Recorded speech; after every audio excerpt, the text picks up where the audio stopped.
If you're watching, you know what the schedule is. I am just posting the link on the Patreon page. Once that is done, I'll get started. So give me a second. If you're watching, you know what the schedule is. I'm sorry for the repeat.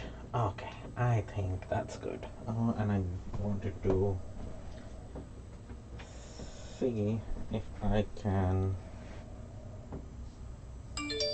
go live on Instagram as well.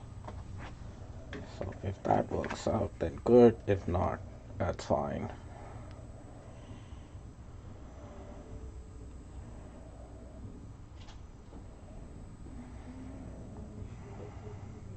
Jana, I'm going live. Alright. Hey, Avanita.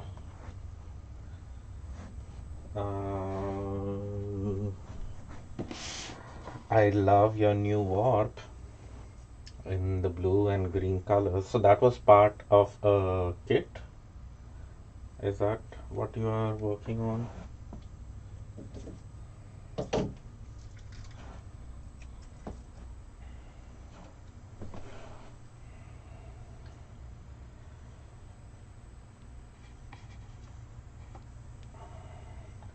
So I don't know how chatty I'm going to be while doing this because you know I won't be. I don't know how I'm going to look at the Instagram comments as well. So just keep watching. Um,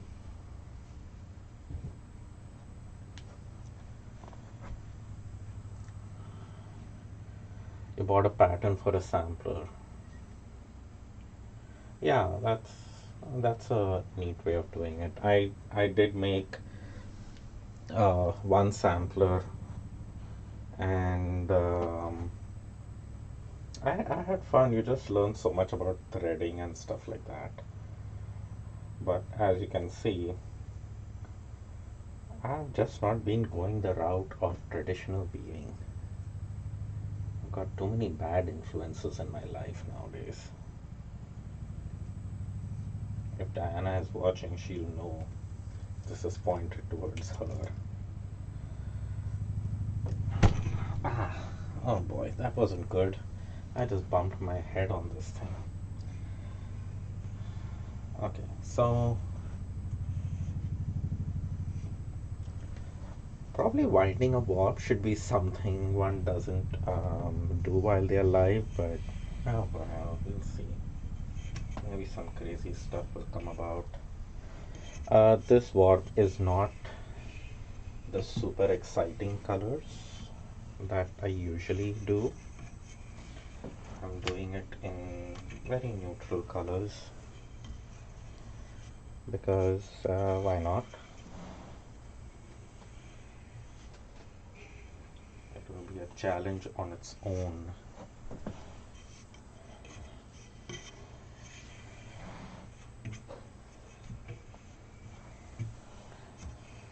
So it's a lot of blacks and grays and some textured yarns, some sparkle yarns, but very neutral colors.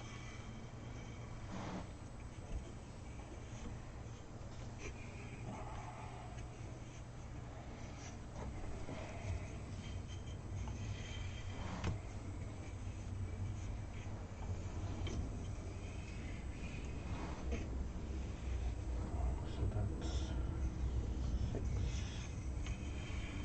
So I plan to have 200 threads total.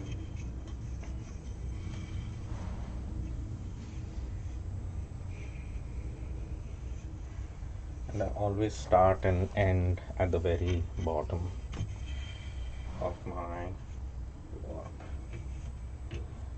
I hope you're getting a decent view in the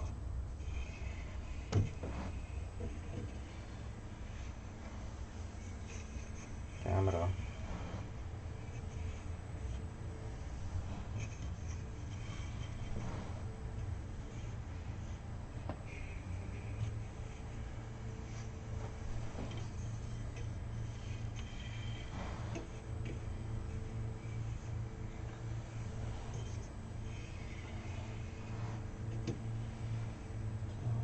like how many? 3, 5. That's like 10 strands. Maybe we'll stop here and switch colors.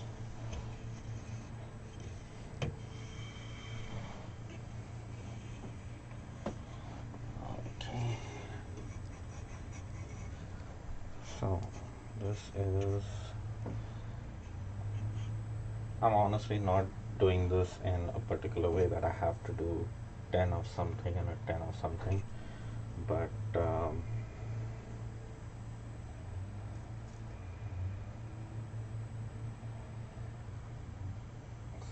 that I just do a cross this way on the top, and every time I've done 10 threads, so I don't have to do that again and again.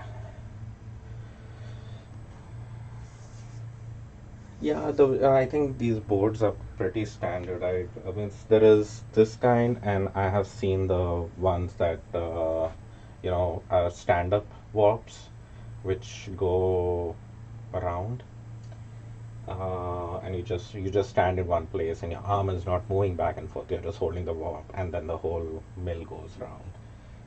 That's another kind. Okay, so let's switch. So most of these yarns, like this previous yarn, I think that was a Cascade 220 yarn that I just put on. It was an over dyed yarn, which I had dyed in different colors trying to fix it, and it landed up being this weird green colored yarn. And then I hated that as well, so I just over dyed it black. And actually, I over dyed a bunch of my yarns black. This was the one which I'm using next is actually was a purple bamboo yarn, and I over dyed this black as well. There wasn't much of it, and I was like, okay, different texture. I just put all of them in the same dye pot, so I got all different shades of black with it.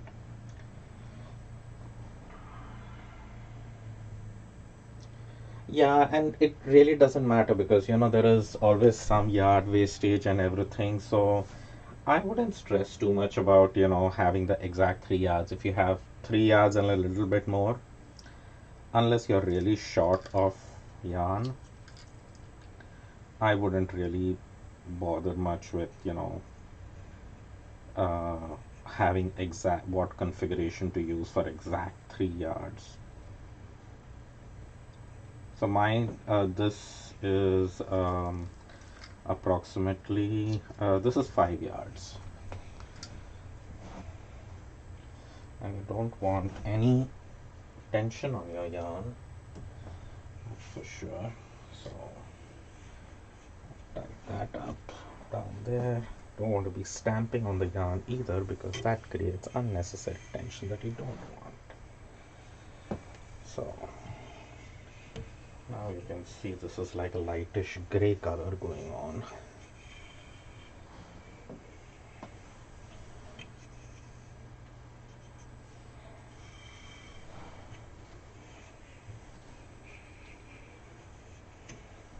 That was one thing which kind of freed me when I started doing this soury kind of weaving. Um, if it wasn't the exact yardage, it was fine. I wanted to do approximately 5 yards, so it's approximate.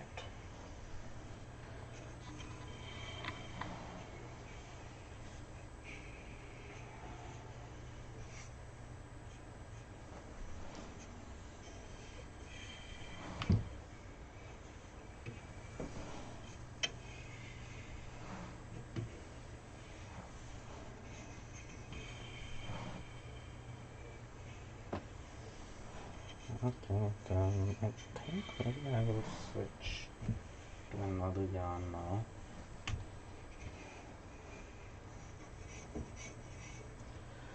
I know this is not 10 threads, but I told you I'm not following a system.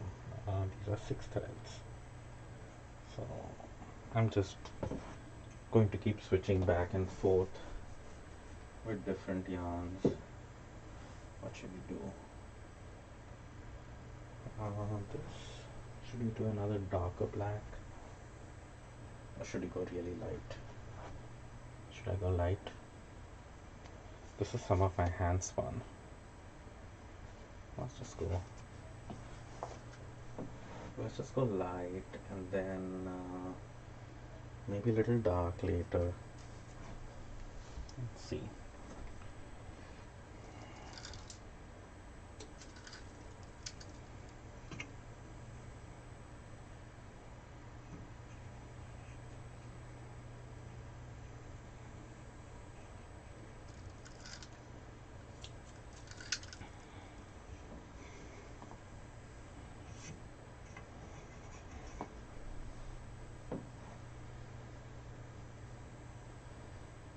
Things that I've done. I'm just going to keep it on one side.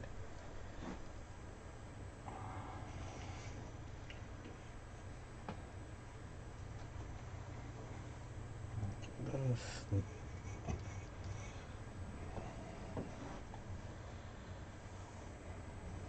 Yeah, I plan to play with the colors in the weft actually rather than in the warp this time, but there are going to be textures in the warp, so that'll be fun.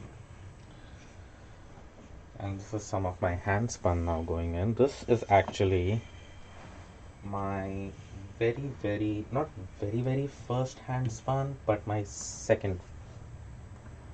Because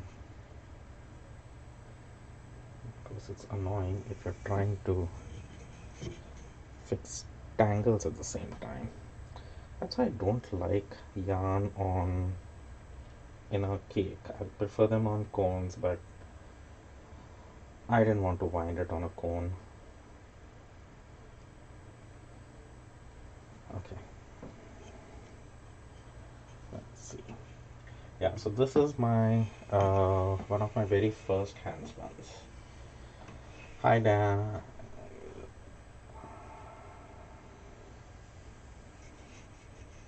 Yeah, that's what you should do. What Diana says. Take a waste piece of yarn to make your 3-yard path.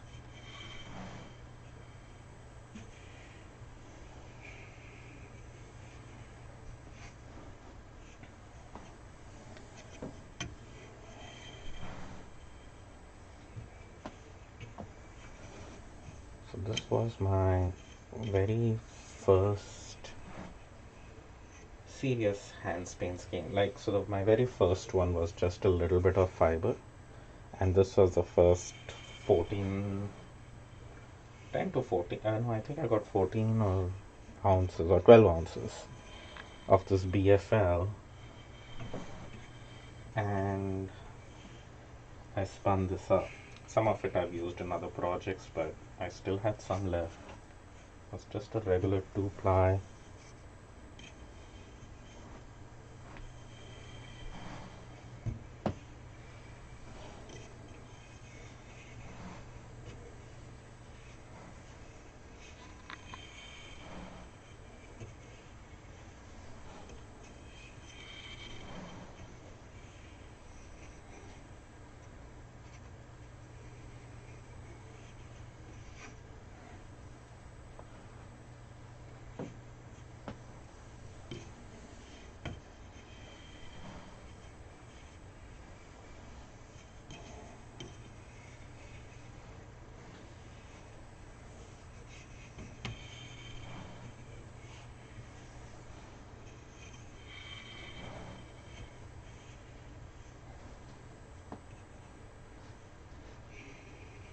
Let's go a little bit further more with this.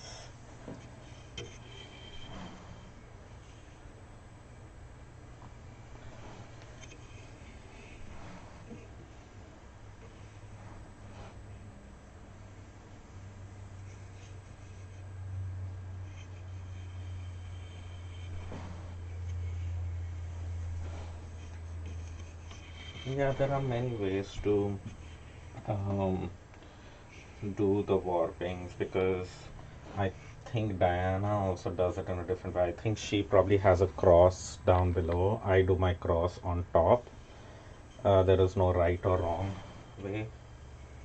Um, the pink thread, I don't know if you can see in the camera view, but there is that pink thread out there. That is what decides my path. So I cut that with loops on either end, 5 yard length, and then I just warp it, create a path starting from the very top, make the cross, go back and forth, and then attach it to one of the bottom pegs. Uh, and I change the back and forth across in many different ways. I don't necessarily even go straight across. I sometimes will go at a diagonal. But whichever path that makes, that'll be it. And before I plan to cut it or I count it, I do, you cannot see in the camera, but I just wrap my yarn across a different peg so that I don't land up having a very long piece of yarn there. Okay, it's time for me to count. So I'd done 10, that's what I'd marked before. That's 6, 7, 8, 9, and 10. So that's another 10 more. So that will get crossed here.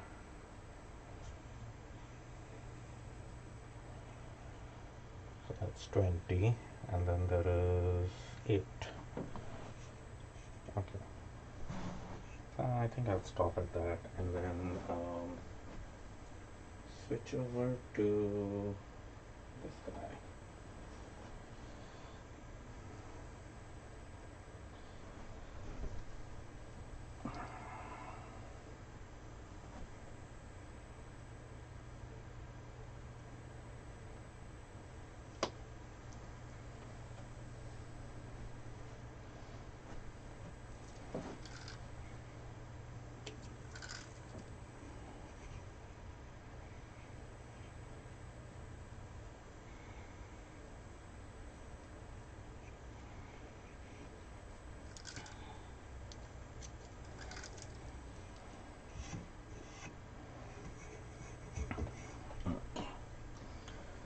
Switching over to the next yarn.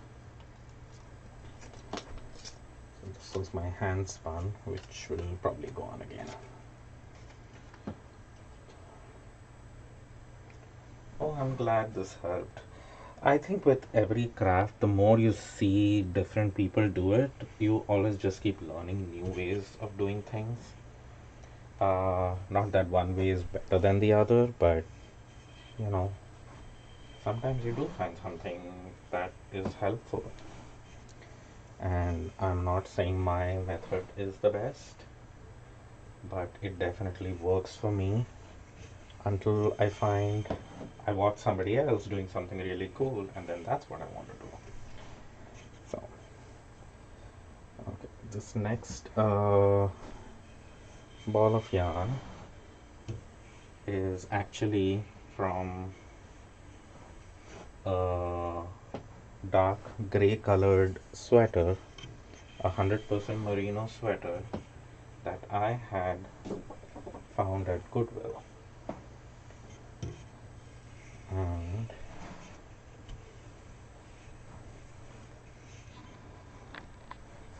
oh boy, it's really a tight ball there. Let me go ahead. I need to loosen up some of the yarn from that geek,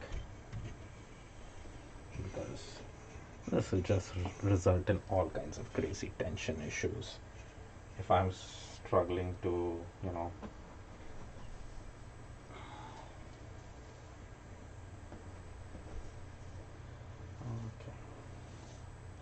I don't want any resistance, so hopefully that will help.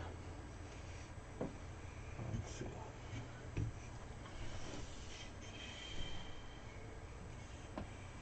I like it when there is no resistance in the yarn.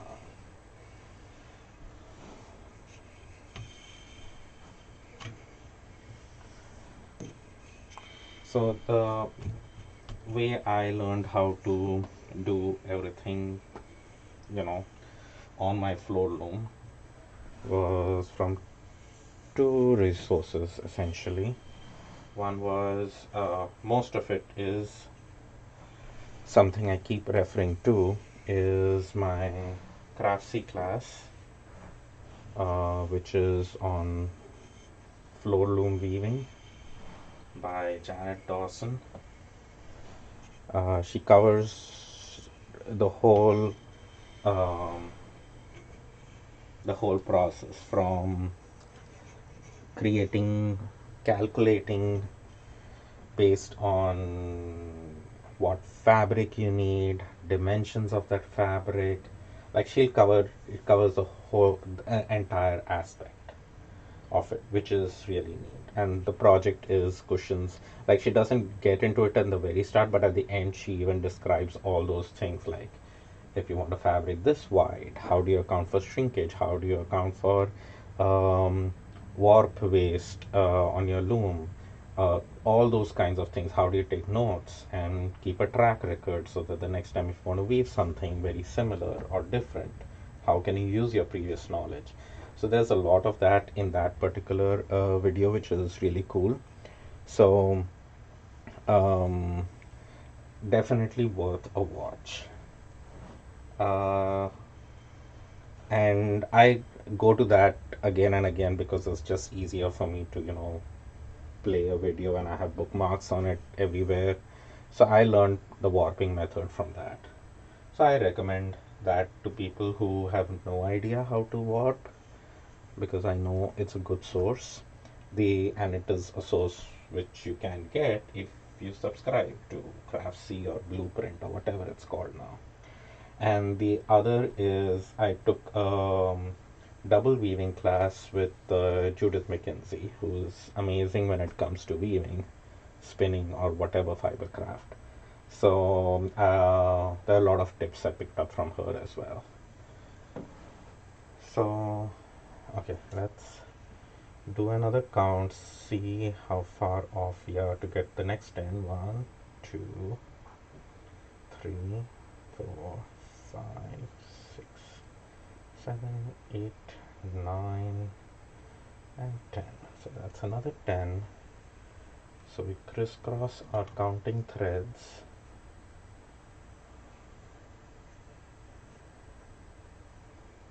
After which I see I have just 6. So let's continue. Since I do have a lot of this yarn, I have a sweater's quantity of this yarn. So it's a sport weight.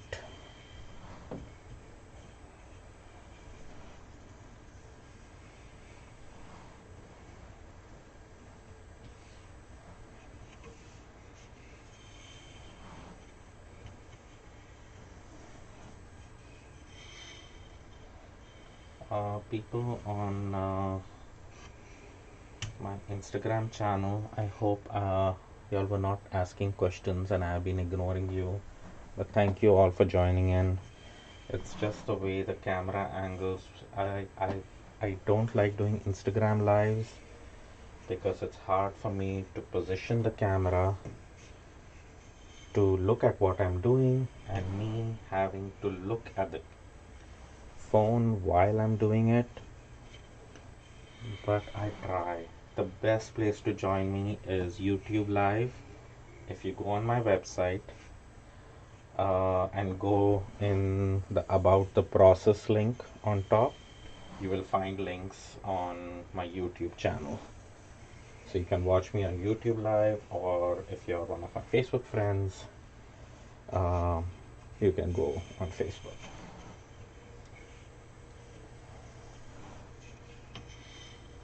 And watch me live there. And you can interact on either one of those platforms, and I get to see the comments on my laptop screen, which is a lot easier for me to look at than looking at my iPhone screen.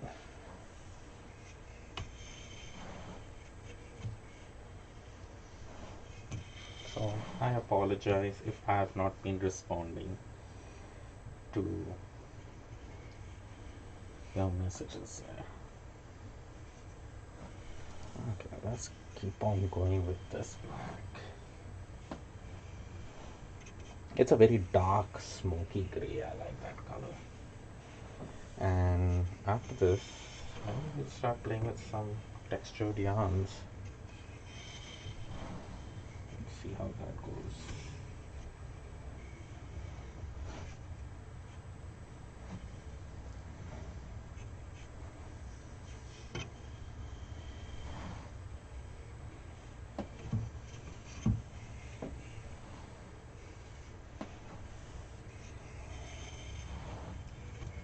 I really have no real plans for this warp. I was just not feeling in the most colorful of moods this last weekend. So I was like, I just want to do a black colored warp and just let it be what it wants to be. And as you can see, I'm not counting how many warps of one particular thread I'm doing. I just, when I get bored, I'm switching over. So hopefully that'll be fine. And I think when I actually weave with it, then maybe I will put in colors and stuff, or maybe I might just weave with something black. I don't know. I will see. 1, 2, 3, 4, 5, 6, 7, 8, 9, and 10. So that's another 10. So now that's 40 threads. I don't know, Avanita, if you have counted this way. I find it really useful because I just group up sets of 10 and I mark it with a thread going back and forth. I know you cannot see it on the camera, but it just makes it easier for me to count this way. Okay, 1, 2, 3, 4, 5, 6, 7, 8, 9, and 10. Perfect. So we have exactly 50 threads right now. I need to do 100 on this warp. So we are midway. I need to do 200 on this warp, but this particular chain is going to get 100. The next one gets another 100. That's the way I usually do. Um, how about some sparkle next? Something with sequence. This is what I have been. I'm a little nervous about using this yarn in the warp. I don't know how it's going to behave, but I know for sure that if I don't put it in, I will not know. So the plan is to put it in and then decide if I like it or not. And if I don't, if it lands up being a pain, then I will just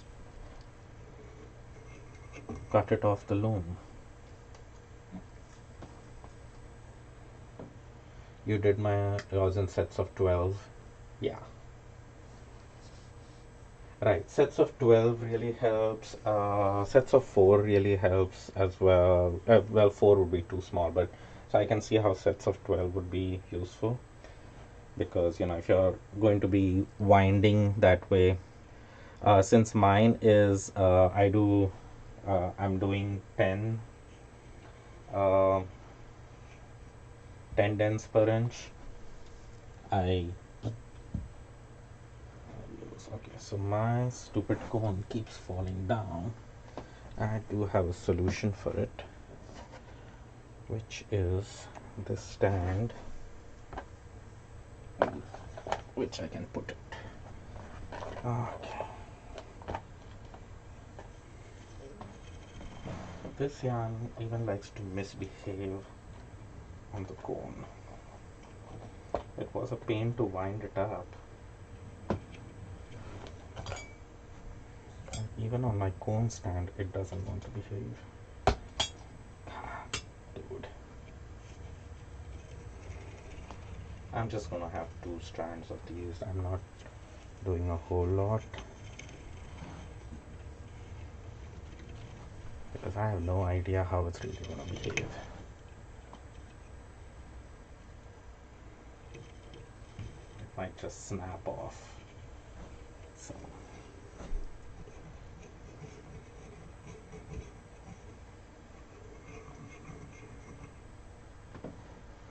okay, that's just 2 strands of that. And let's move on to this gray. This is like almost a dark brown. This was also a very uh, woo at the loom. What does that mean?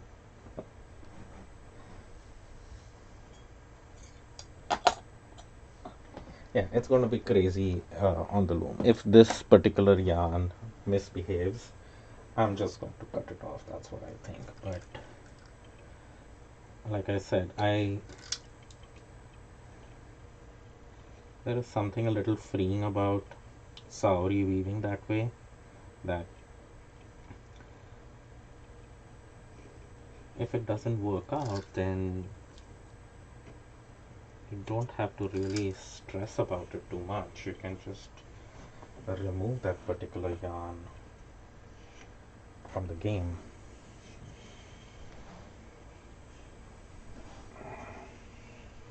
So this was actually a very ugly green color to start off with. This is what was called a tapestry yarn. I had gotten it in a bundle at Goodwill, a weird green color, and it's in small bundles of like 120 yards or something. So I was like, just throw it in the dye pot and put a black dye. So most of these yarns, that's how they have been dyed. They're different yarns, all just thrown into the dye pot, and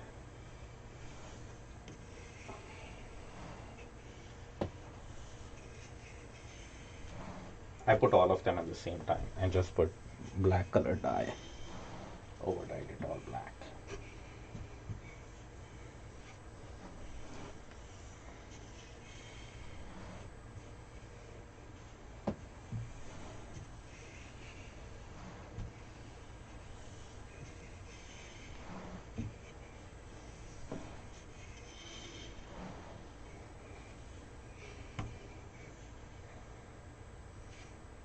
Looks like we might, like I said, it doesn't have a lot of yardage. I don't think I'll be able to make a trip back, so I think I need to stop there.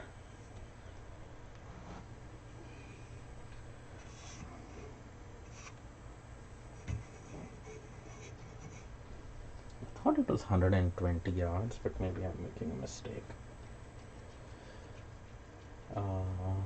Only I have 8. I'm just 8 times 5, 40. Oh, maybe it's 40 yards. Yeah, not 140, it was 40 yards. So I have approximately 40 yards of it. 8, 9, 10. So including the silvery thread, the sequence thread. I have another set of 10 going on right now, so that's good. And let's add something more sparkly, since that one sparkly might be a letdown. Uh, I'm going to add this ribbon yarn.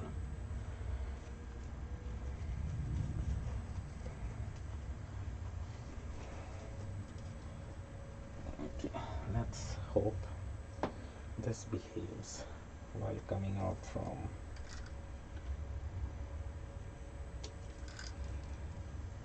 the ball of yarn.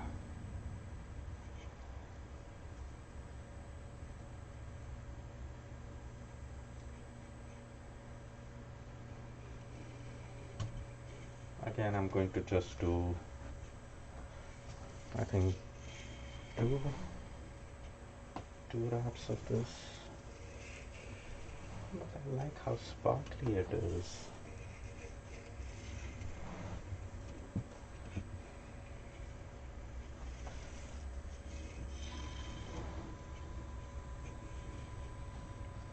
And I think, yeah, just that much should be enough of a sparkle to add.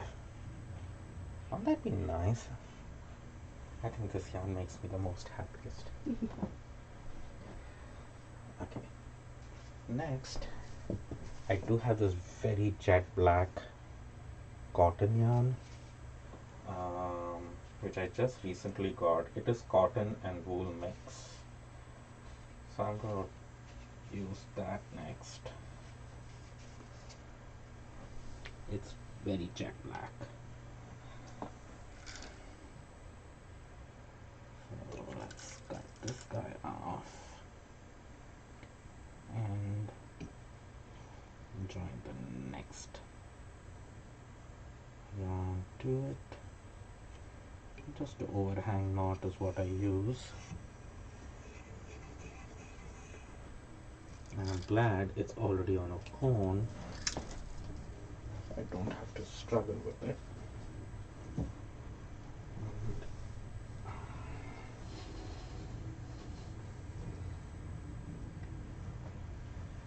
Yeah, that little bit of sparkle I think is just enough. I have another one, a very textured yarn that I plan to use in this warp, but I think the sequence yarn, which was which I did earlier, that might give me some issues, so I'm gonna avoid using that. But I will use the other textured yarns and maybe the ribbon yarn a little bit more going forward in this warp. How much more? I don't know. We shall see.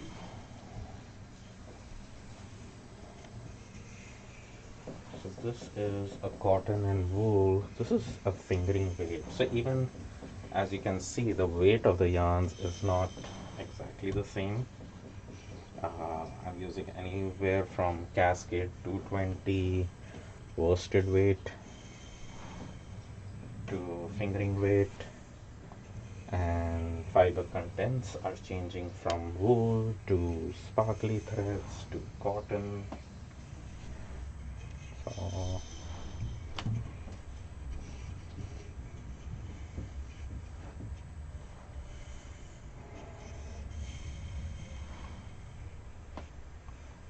I wanted the sparkly at least to be surrounded by some dark colored yarns. That's all I kind of went with.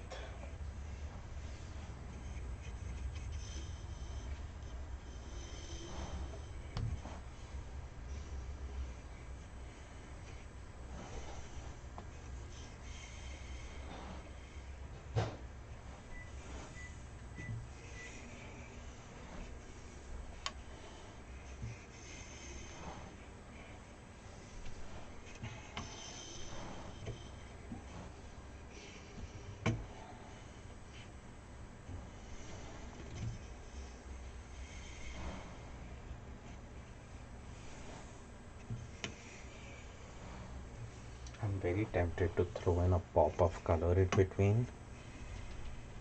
Should I? Nah.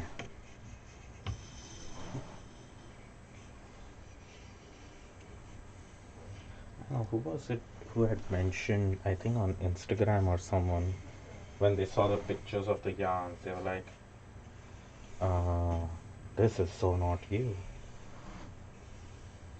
But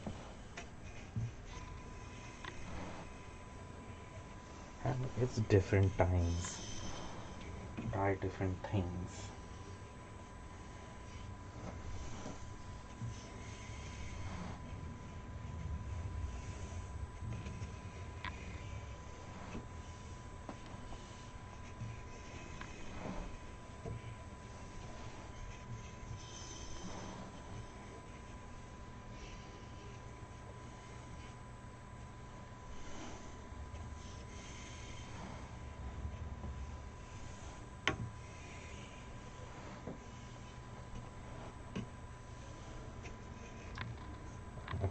You just told us in a live stream a few days back.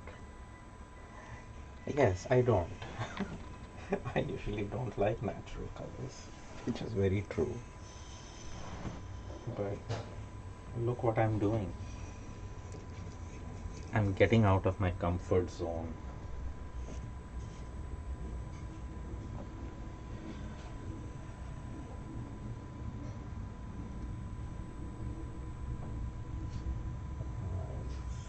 Six, 7, 8, 9, and 10. This is definitely a finer yarn than any of the other yarns. So, and it is also different fiber content. So that was going to be interesting. And then I have just 8. Okay. So how many do I have? That's easy for me to count. 1, 2, 3, 4, 5, 6, 7. I have 70 already.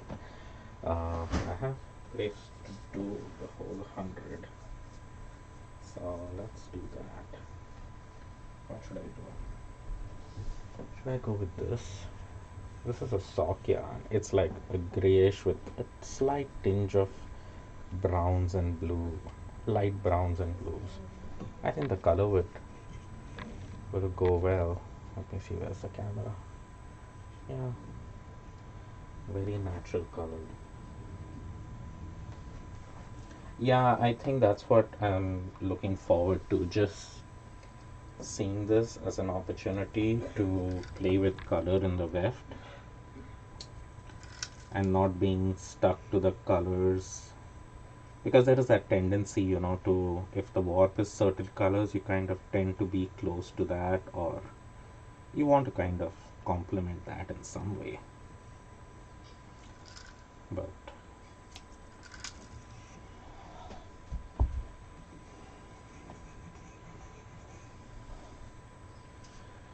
so all the other wool in this was 100% non-superwash wool.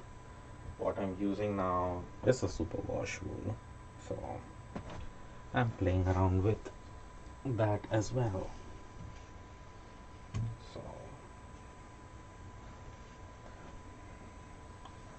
for weaving, sometimes like I like the colors in superwash, but sometimes they do tend to be a little bit more on the stretchy side, and sometimes they misbehave. My cone is misbehaving. Go ahead and put it on the stand.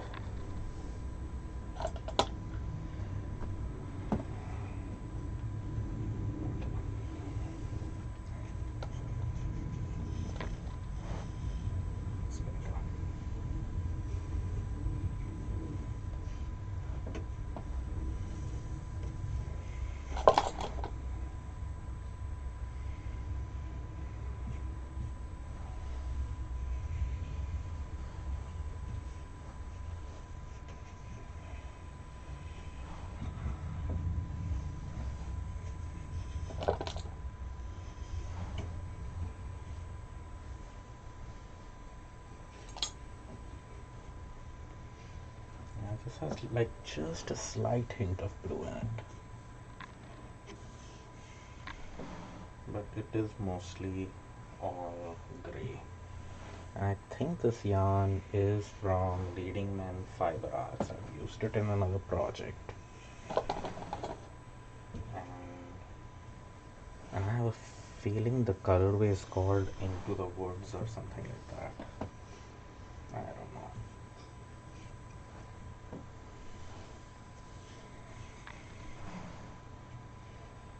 I do. I am getting reminded of something they mention in their podcast pretty often, which is it is what it is. And that's what I am considering this to be. It is what it is. Okay, my phone is dying of power. Another thing I get very annoyed with about Instagram Live, so I'm going to end my Instagram feed. Thank you everyone for joining me there. Sorry I wasn't very chatty on Instagram. Okay, so that at least ends the Instagram feed. It is really hard to do this on Instagram. I wish I could do a camera feed on it rather than my phone feed.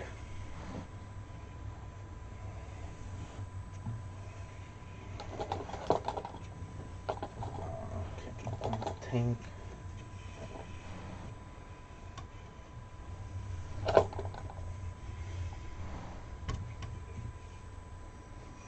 let's stop here.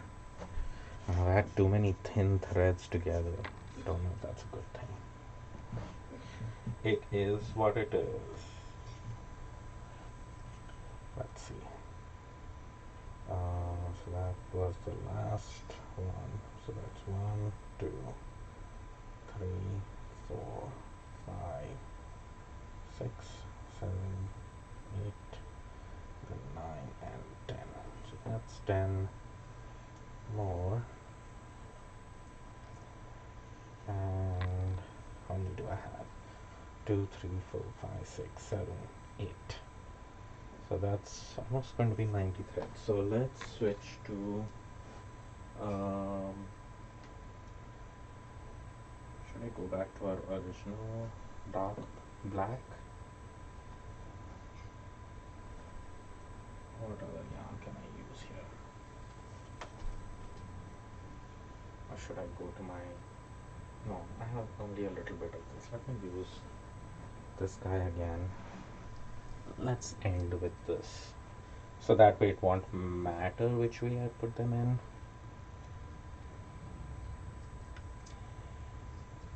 I would like to put another strand or something of sparkly stuff.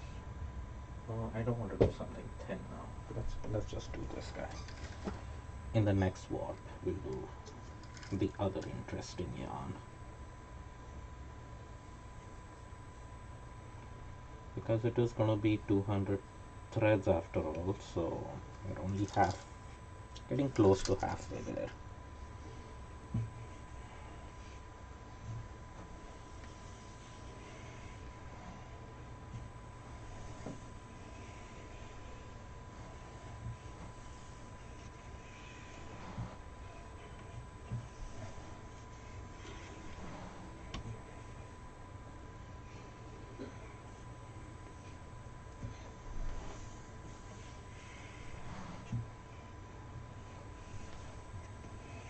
And as you can see, I'm getting towards the end of my pegs as well.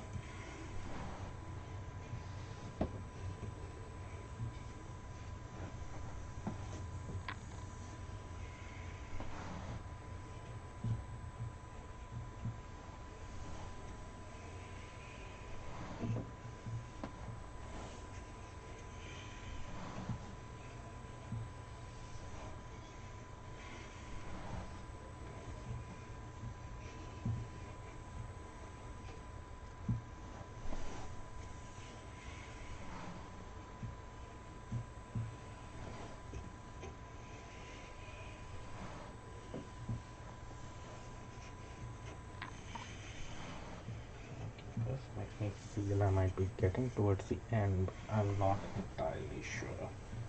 So I'm going to put a stop on this and see how far along I am.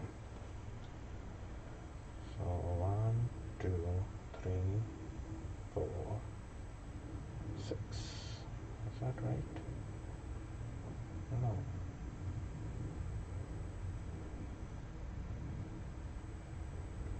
Okay, so something was off there. Uh-huh. See, it's easier to tell when I'm off when I do this counting method. I don't have to count all the way back. It's hard for me to explain right now what I'm doing, but just counting my threads and 8, 9 and 10. Okay, so that does 10, and I just need 10 more threads, and I'm at 6 right now. So 2 more rounds back and forth, up and down, twice should do it. So I'm at 6. This would be 7.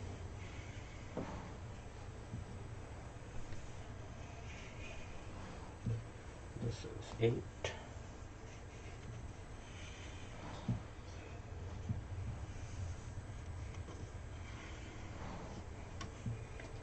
This is 9.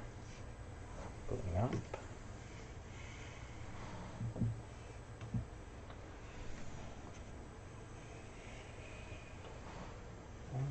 last 10.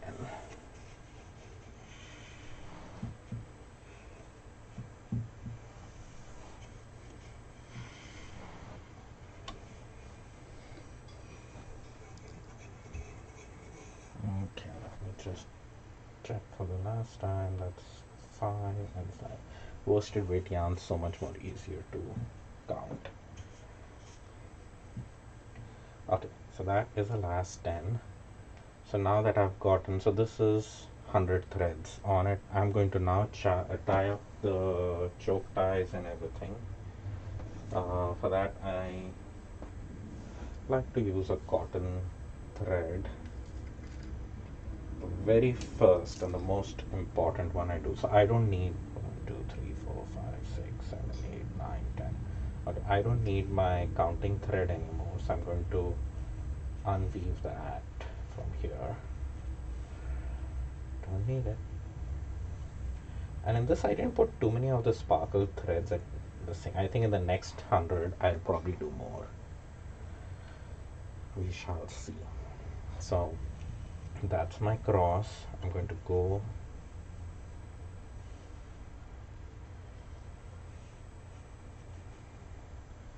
into that cross and out from there and make sure that I have my cross set up.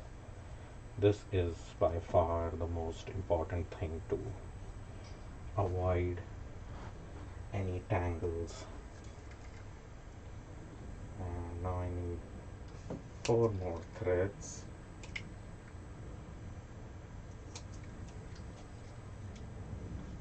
So what I'm using is like a worsted weight cotton thread. It has some grip to it, so that's good. And now I'm going to tie. I have to make sure I don't tie up my what do you call it, my path yarn, because we need that. So one choke there,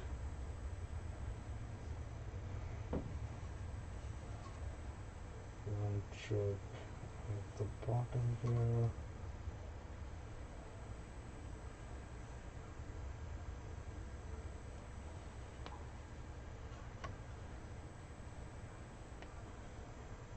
and then go here,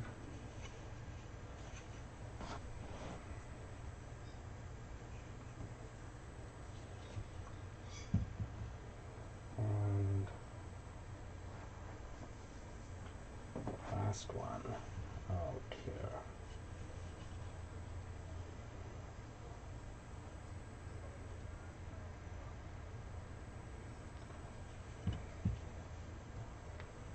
Okay, so that takes care of my chain. Next is to put chokes all throughout.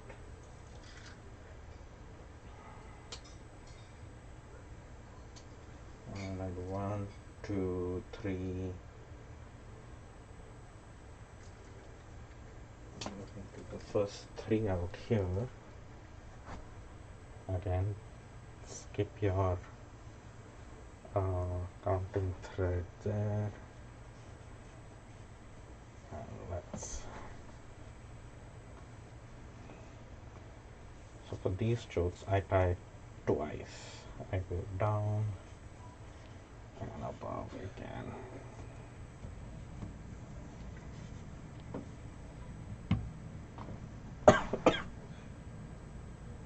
And it helps having a contrasting color, and I could have used any color since this is all black and grays. So I have a dark blue, which is not really very contrasting, but it's definitely gonna be easy to pick out.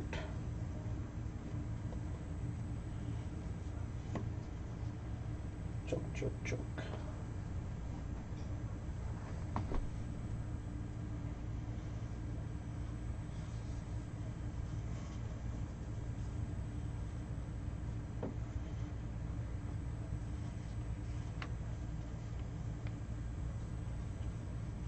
So I did a warp exchange with Diana, and I know she does a lot more jokes than I do. But next time when I do another warp exchange with her, I'll definitely put more jokes than this, because I can see she likes that. And I don't know if Diana, you're online right now, but I was still a little confused about the jokes that you do at the start end. Um, I know I saw a bunch of them that you did, but I wasn't quite sure if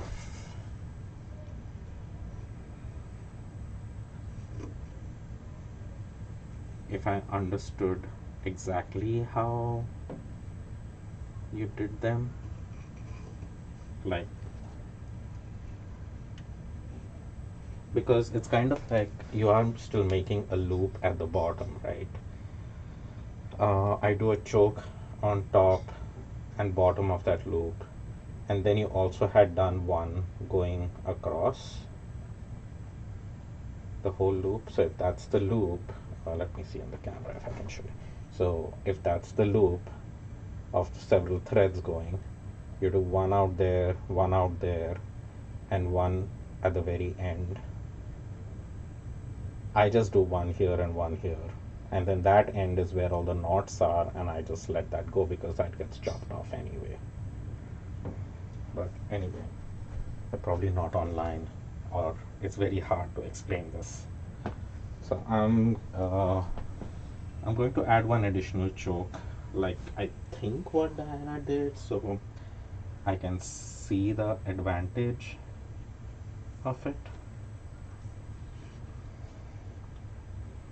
Uh, I don't know if I found it particularly advantageous when I was using her warp. I kind of just cut it, so.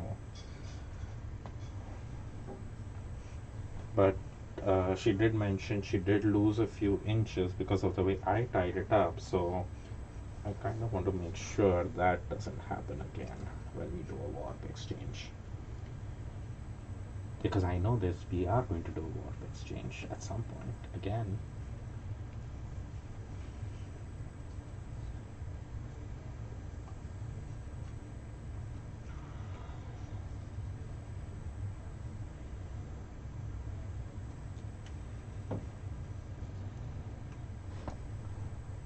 Okay, choke at the very end, uh, just so I can keep everything together.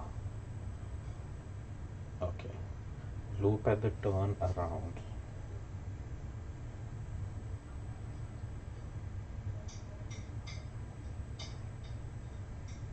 Beam rod on.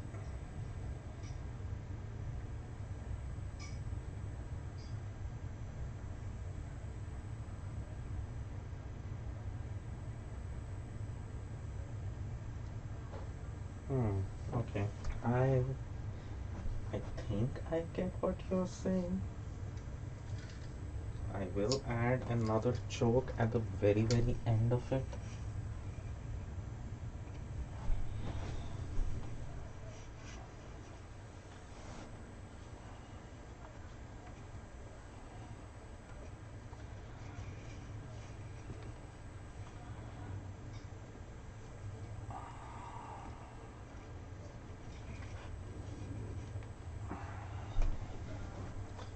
Okay. Now let's just make sure everything is off. Okay. Time to remove this warp off the loom.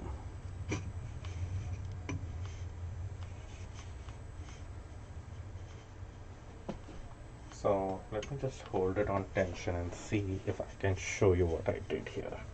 So I added, this is stuff. So I added a choke on the top and the bottom end of that loop, and I also added one where all the knots are.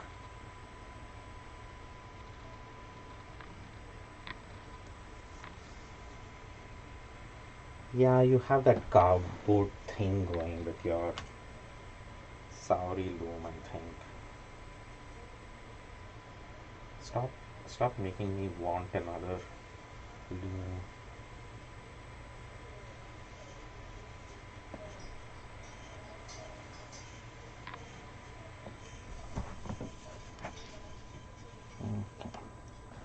I'm just going to go ahead and chain this up now. So the end of the warp goes almost to the headers. Okay, I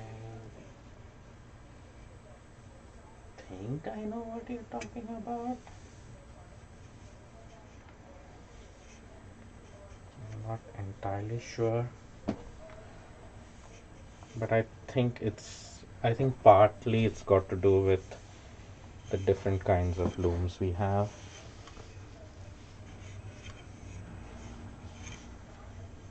And then when I'm at the very end, I gather my cross between my hands and the loop from the chain which is coming off here, and I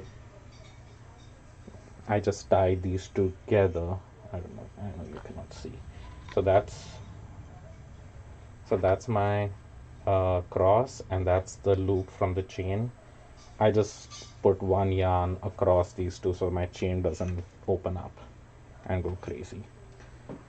So for that, I like to use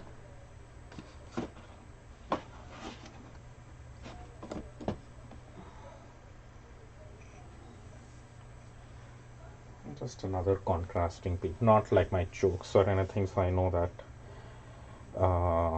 that's the first thing which needs to be cut out. And I usually, if I'm not going to use the warp right away, which I am, but if I'm not, this is where I'll label it as to how many threads are there in it and how long it is. But yeah, so that's my chain.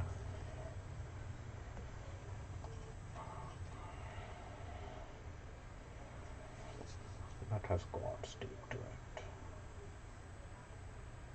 Yeah, I think that's kind of got to do with the way the Sauri loom is, and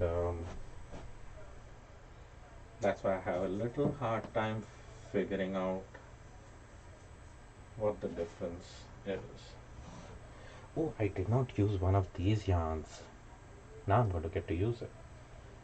I have very textured cone yarn that I had received, a woolen cone yarn, and I know probably in that cone you couldn't see the texture, but this is the texture of that yarn. It's a bubbly, thick and thin woolen yarn which I dyed black again.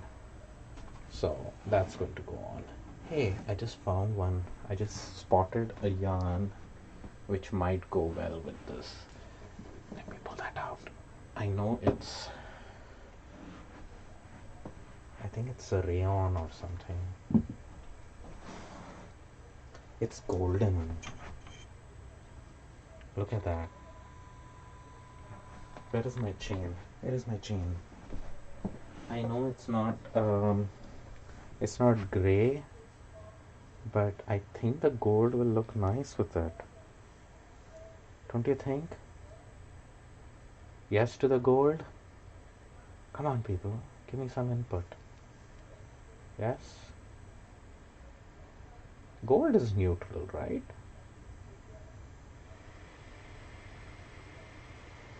I think it is. It is it is a finer yarn, but I know it's very strong. Yes, please. Okay, good. I just needed one yes.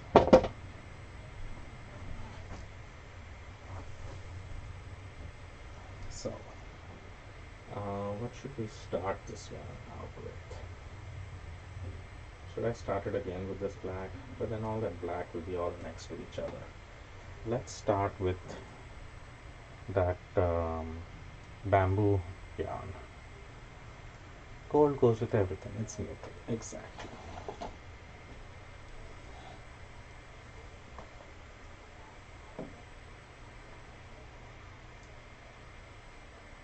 So when I started, I just do a loop, overhang knot loop like that, and that goes on the very first peg.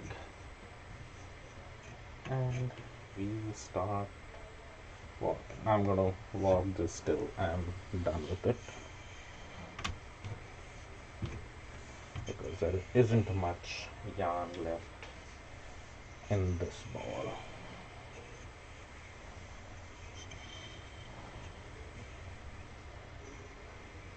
And this time I want to do not 100 but 104 threads. This is part of a discussion I was having with Diana to add floating salvages this time, and seeing how that works out.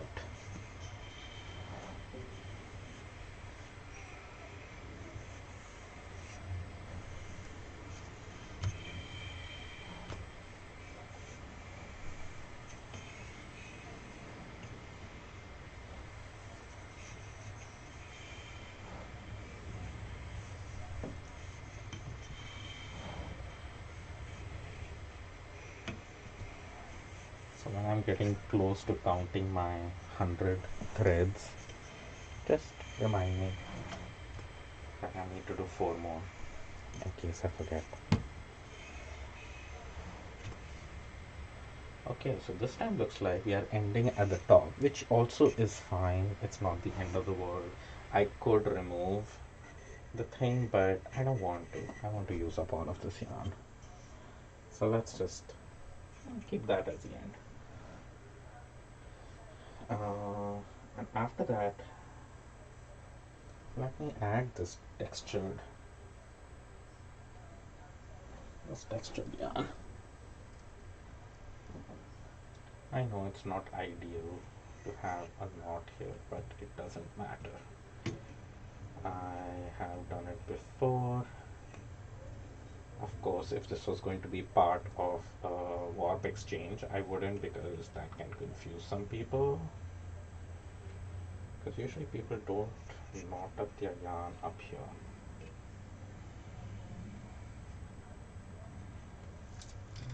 Let's go with that yarn. Okay.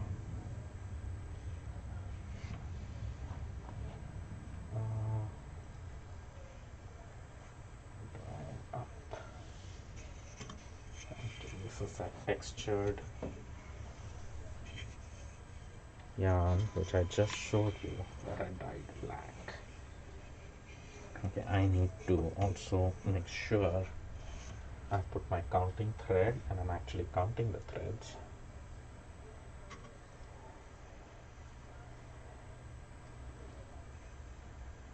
Okay, we are only at 8.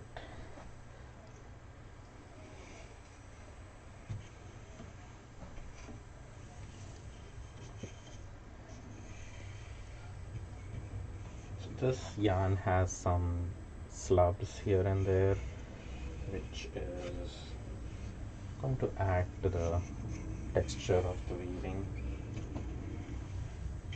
That will be exciting to see how it looks.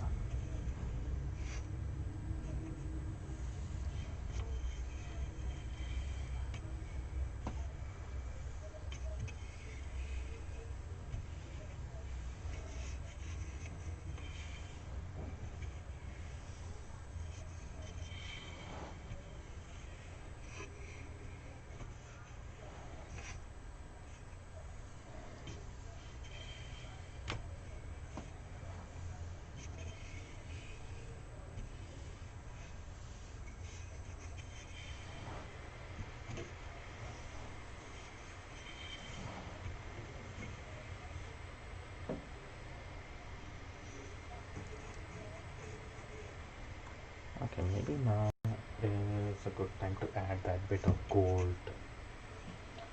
First let me count. 4, that's 3, that's 6, 7, 8, 9, and 10. So that's 10 threads there. Going to crisscross that.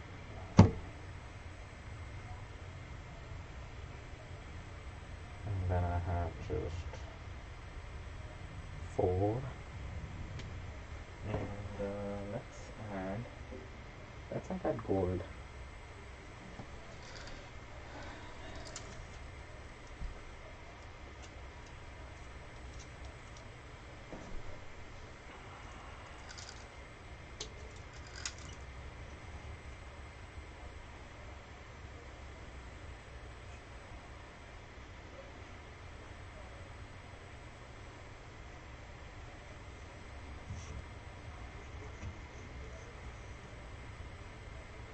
Oh boy, it's slippery. Slippery, slippery, slippery.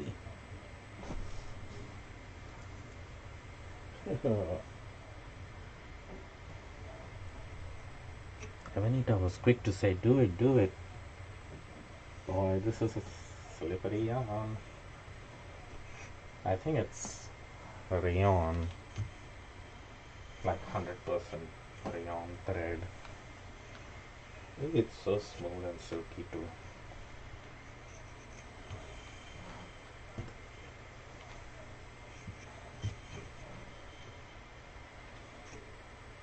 It's not that same gold thread that I added in Diane's warp.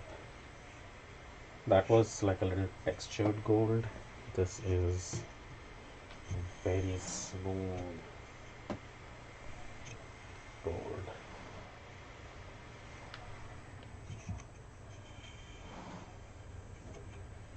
I'm not going to add a whole lot of it.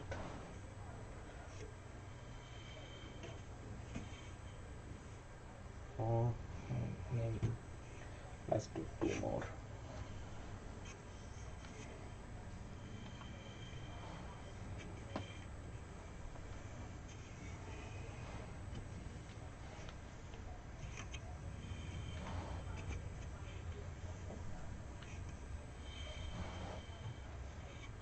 Okay, I think that's good.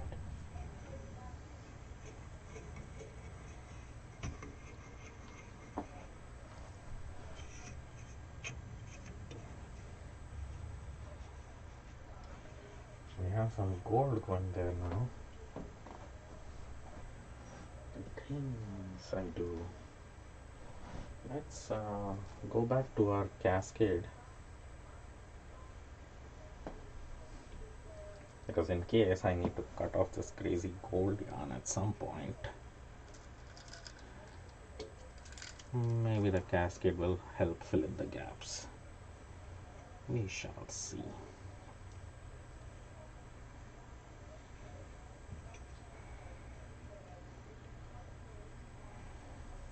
Boy.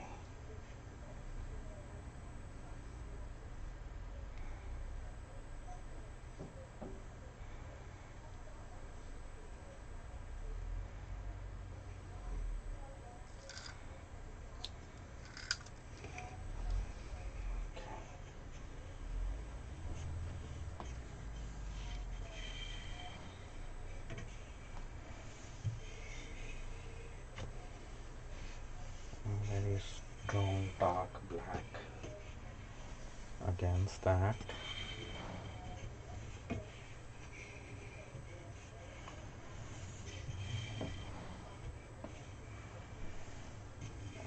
Maybe make the gold look fun.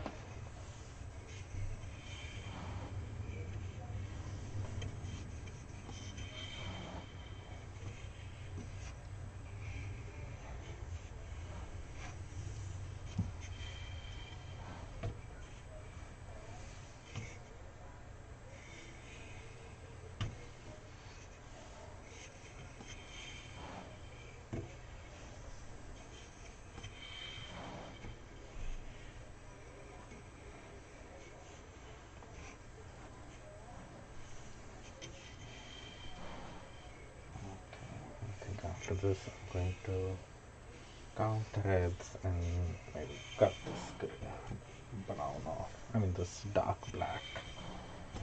And we'll switch to the next textured yarn. Maybe some of that ribbon. Okay. Oh shoot, this thing is so fine.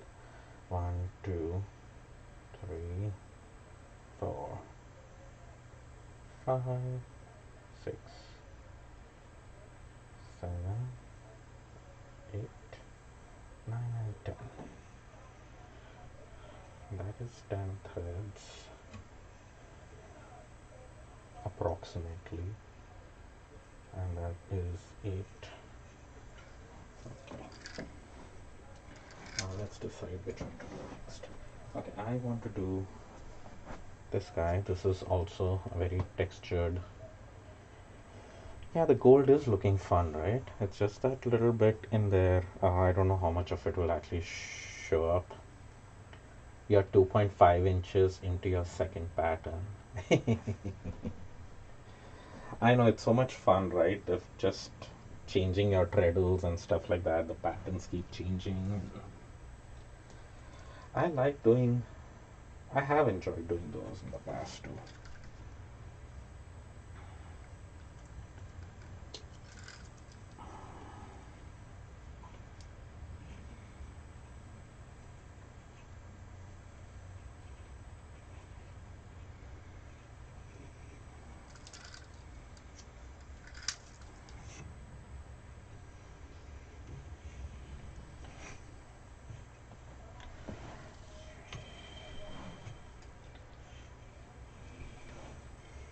Diana, are you still on online?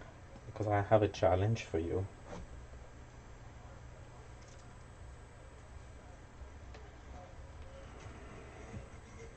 Okay, this yarn just got stuck on the goal somewhere.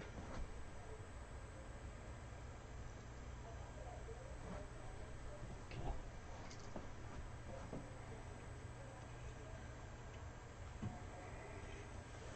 I have a very interesting challenge for you, Diana, if you're interested.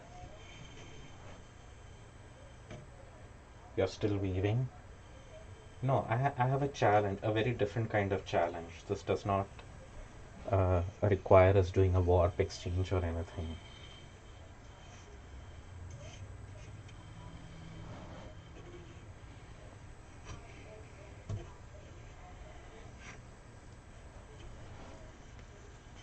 Um, so I know Evanita has just started weaving, and she is enjoying her very precise, um, you know, weaving that she's doing, which that's what I expected from her, especially looking at her very perfect yarns.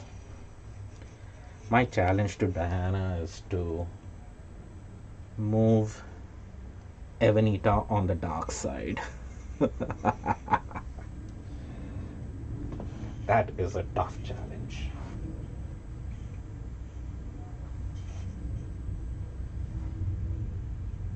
Okay, I think I'll just do 4 of those strands. So, do you accept that challenge?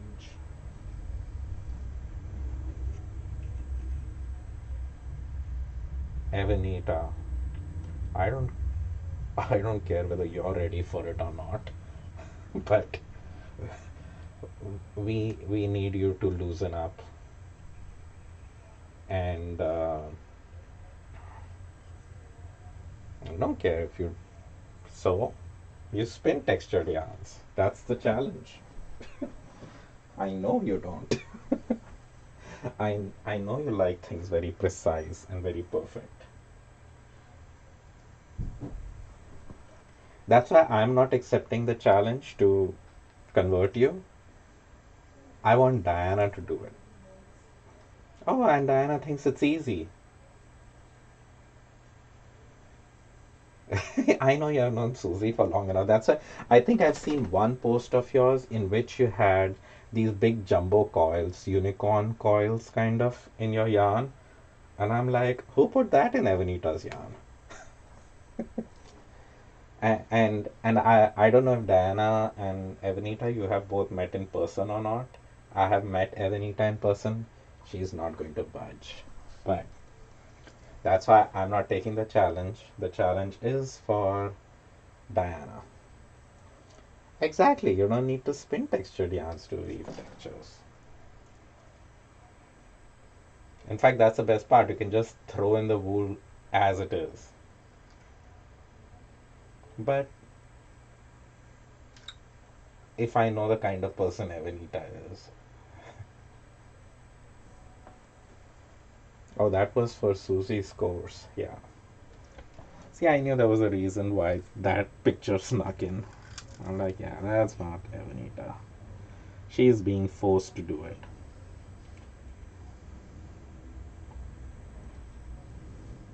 But hey, Diana has taken up the challenge, looks like.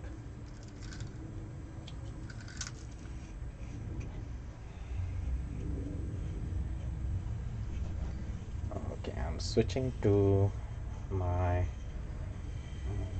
know, my recycled sweater yarn.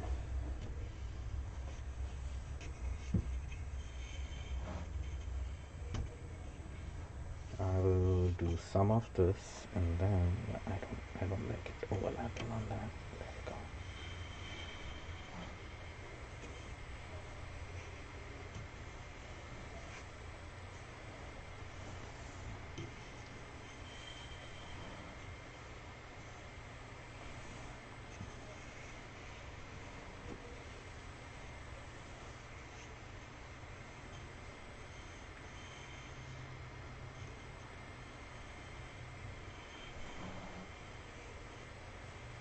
See, Avenita, it's not like you don't like it, you just don't do it. So this is where we try to push you over the edge. And as Diana says, pull you over on the dark side.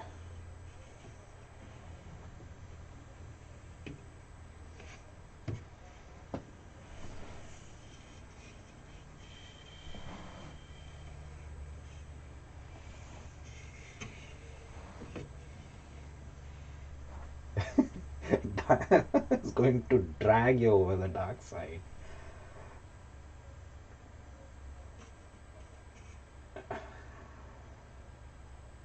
See, Evanita is just like laughing her head off that this is never gonna happen. You can try. Hence, not a challenge for me.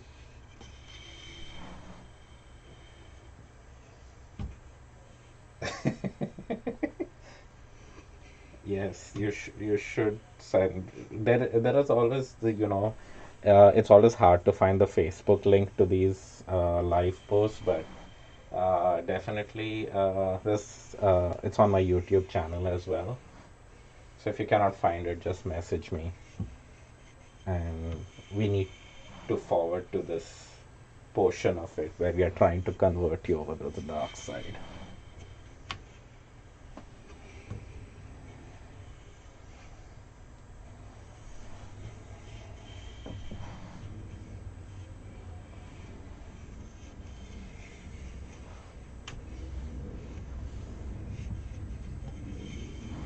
And looking at your yarns and everything, I was so surprised that you hadn't been weaving yet, Evanita. So, like, for people who like precision, I'd almost thought you would be already be weaving. So, in my mind, you were already weaving all that perfect fabric anyway. So, uh, so yeah, we need to pull you over onto the dark side. Yes, Casper. Casper is calling back now. I never get attention around here. It's always you and your Facebook friends. Yeah, definitely show her the comments. Tag her in the comments so she can see the whole thread. So 1, 2, 3, 4. I have 40. And let's add the sparkly. The sparkly yarn. I think that'll look fun.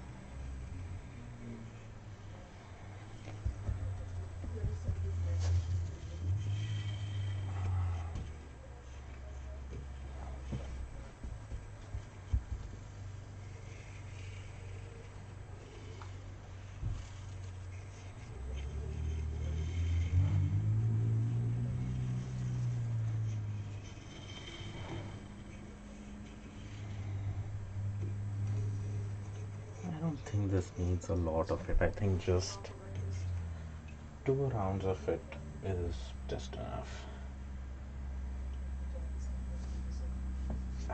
Okay, wait a second. I think I missed. I need to go back on the comments.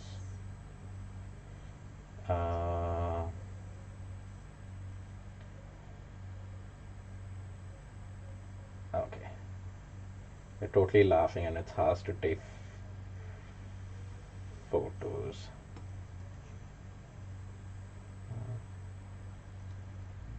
Okay.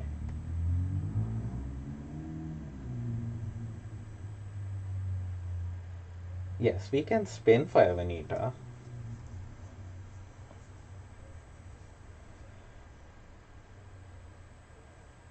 And she wants Evanita, your handspun looks as good as commercial yarn. I don't think you'll have anything. You already have a warp face project planned. Yeah, those are cool. Yeah, your challenge would be to use our crazy yarns into your weaving.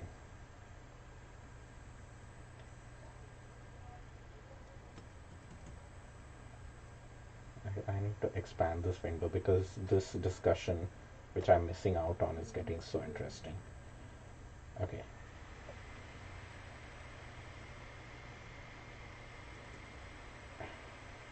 Oh, so we just need to be spinning with blues and greens? Is that what it is? Don't warp thicker yarns. You use your thicker yarns for your weft. All the textured yarn we are going to throw at you, your challenge would be to use it in your weaving. We don't care how. Warp, weft, whatever.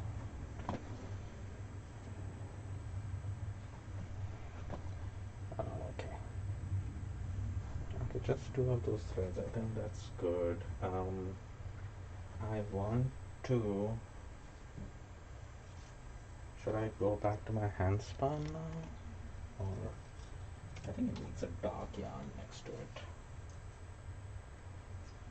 Maybe let's move to my cotton yarn next to that.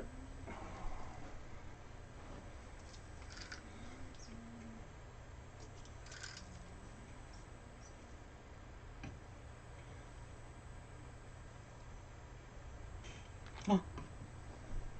I knew that would happen at some point. These slippery, crazy, stretchy yarns. I just need to make sure that I have the right length and I haven't dropped it from any of the pegs. That's good.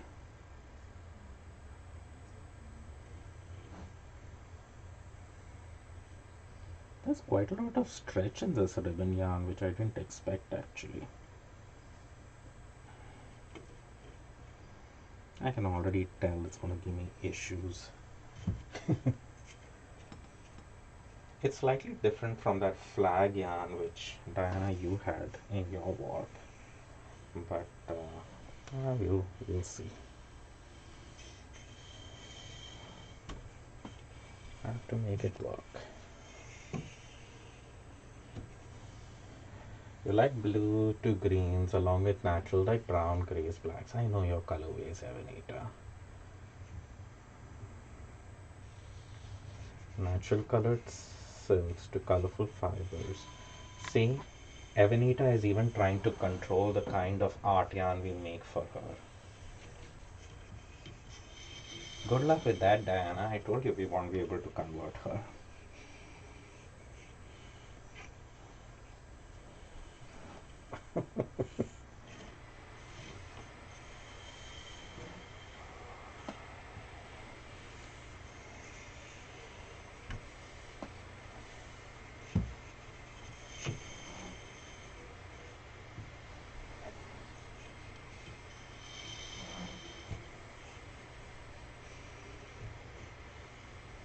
Evanita, it's a challenge when you're going to get something you don't expect. I'm going to send you orange and reds. Have fun with that. They contrast well against blues and greens.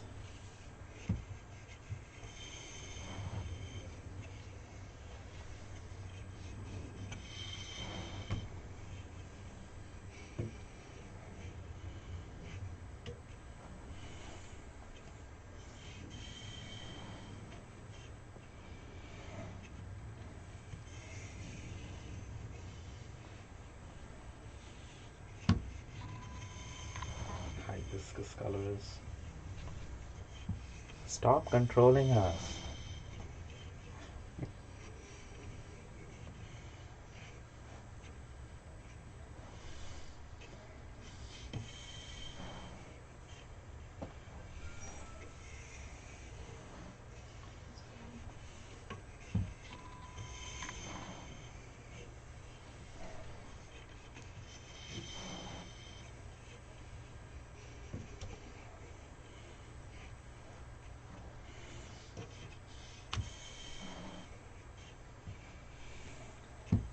Okay. I think it's time to count these threads and maybe switch it up.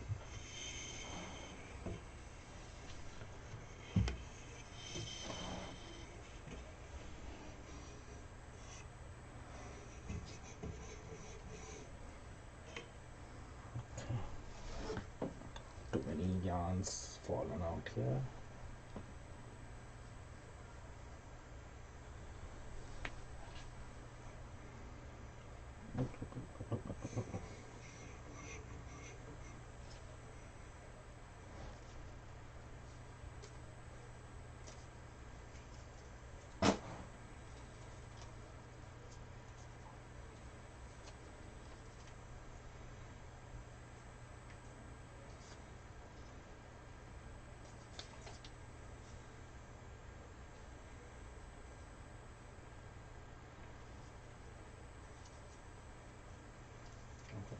Created a little bit of a tangled mess here, but that's taken care of.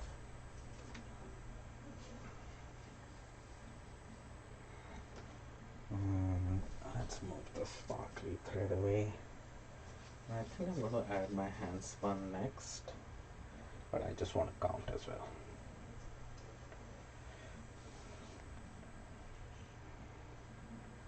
You have some of that yarn on your weft. Hibiscus colors.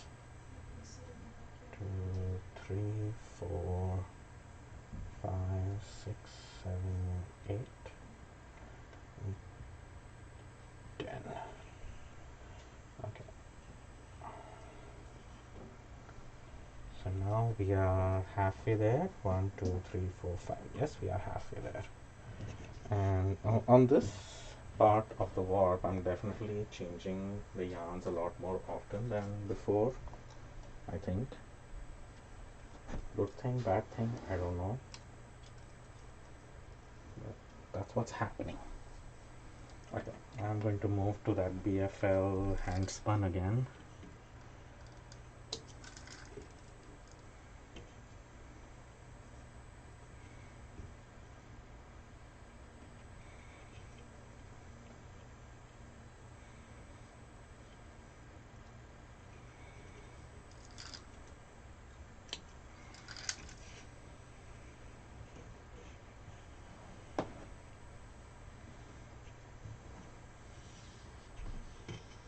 So soft compared to the cotton.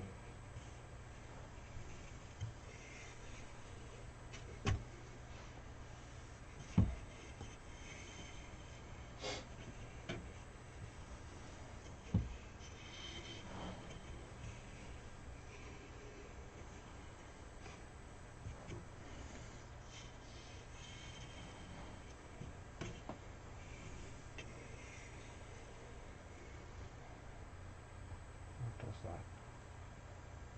It's not a knot. Just some extra fuzziness. This is my first hand spun, so it's not perfect.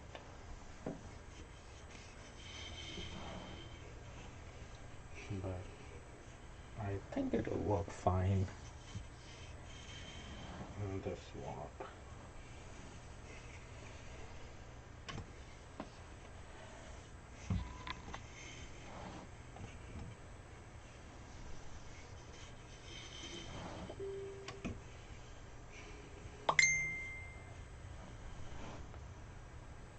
Benita just sent me a photo. Let me look what that is.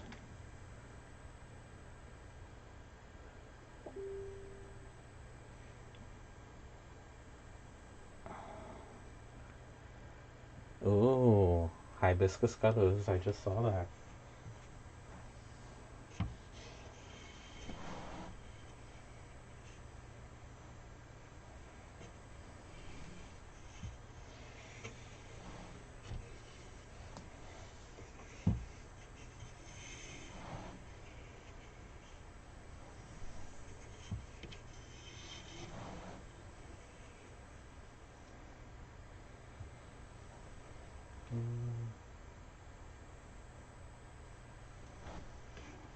Let's go a little bit further. How much of this yarn is left? There is quite a bit left. Don't have to use all of it here, but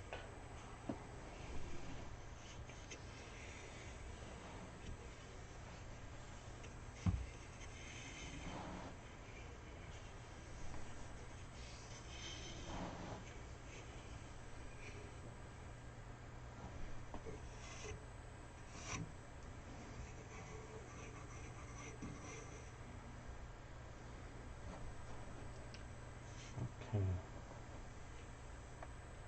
So that's 1, 2, 3, 4, 5, 6, 7, 8, 9, and 10. That's another 10 threads gone. Okay. Now let's do some textured stuff again. This I think might just disappear. I need some more crazy textured yarns. Should I do the sparkle again? I think this is the only one that will stand out.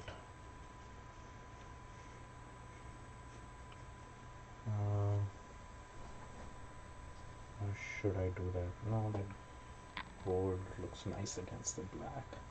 Let's just put another 2 strands of this.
So just 2 more strands of that. I think that looks good.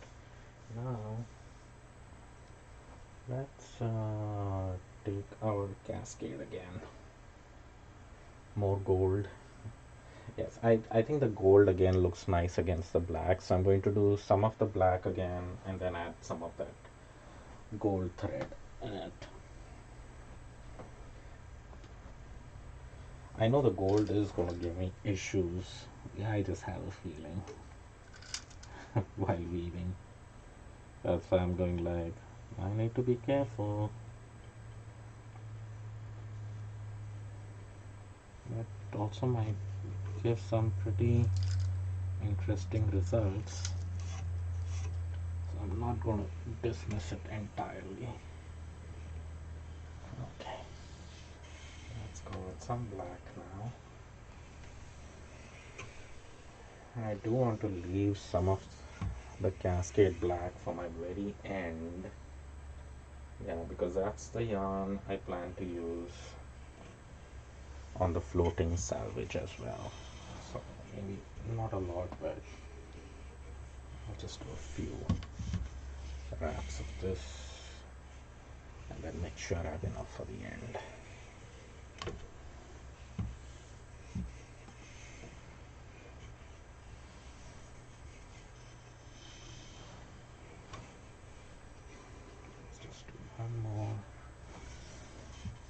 One more trip around.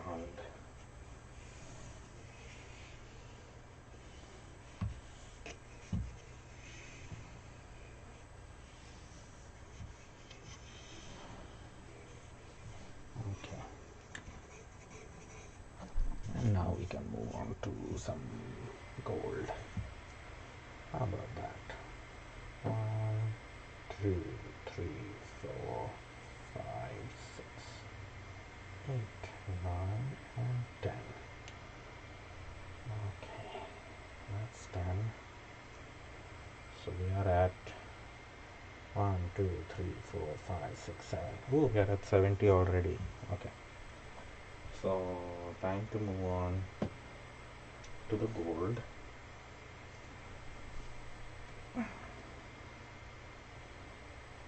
Boy, the gold thread makes me nervous. It's so slippery. It's like I can like hardly grip onto it. It just slips from my fingers.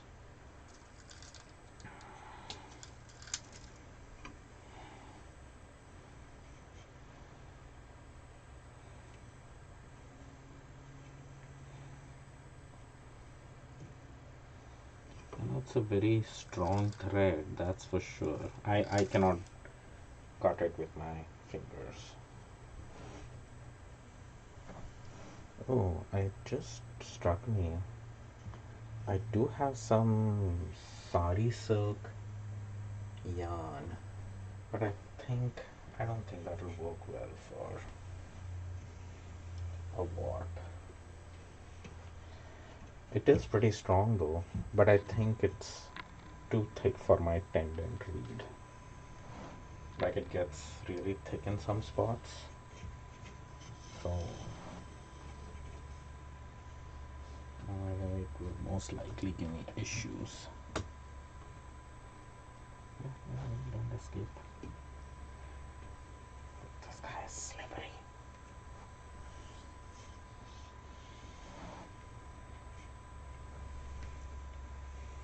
Yeah, that silk, sari silk yarn is more like a bulky yarn and it is very uneven. There are some very big blobs in it which will make it hard to go through the heddles. I can see the potential problem in that, otherwise I would totally use that in this warp.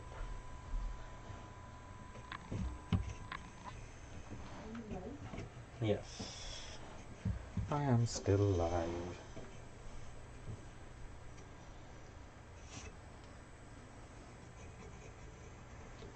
I'm getting close to being done, but okay, the next thing I want to add, I don't have a lot of it, is some of my hand spun, the Tweedy yarn. I think that'll look. Should I use that now or should I use that maybe after a few rounds? I didn't use much of this textured yarn again. Let me put more of that in. Gosh, and suddenly you're going like, oh, I didn't use that and I didn't use that. And I thought I was running out of yarns. Okay, this warp I'm liking a lot more. It's so much black and gold. I think the gold really makes a difference. So, oh well.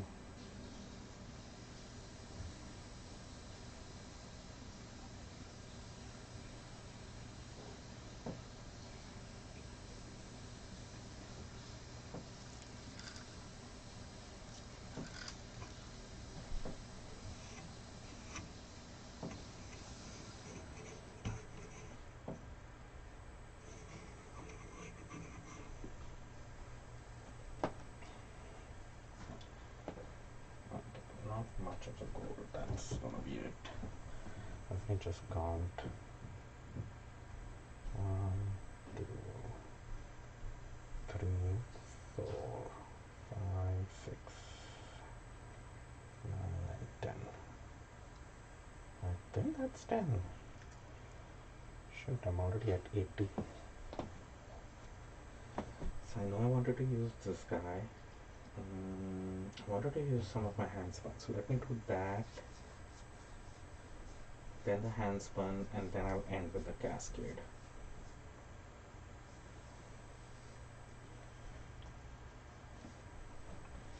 Okay, let's do it that way.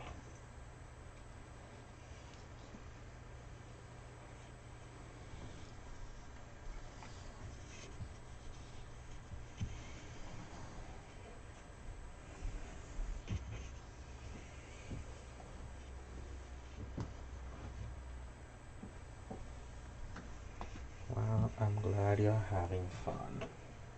That's what the whole point is.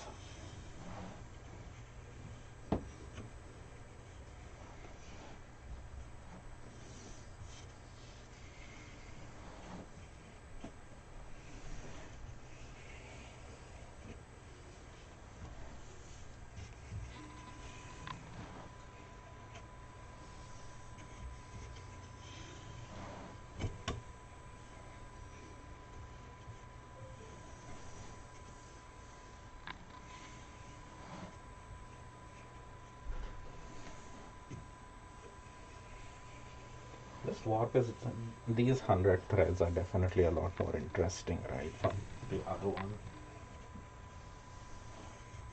I think it's because I'm changing colors often, and that gold sparkle makes it, it's making it look so much Oscar-like. I don't know if that's even a thing, but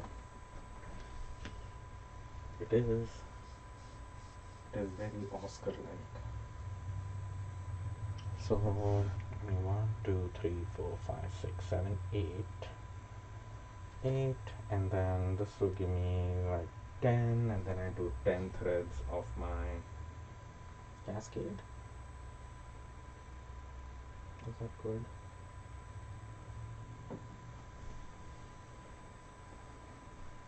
I know I want to include this. I know it has some color. What do you say? Should I include this handspun in it? It has blobs of sari silk color in it. I don't know if y'all can see. Should I add it or it'll be wrong? I thought I would, but now I'm having doubts because it does add a bit of color into the warp, which so far everything has been neutral.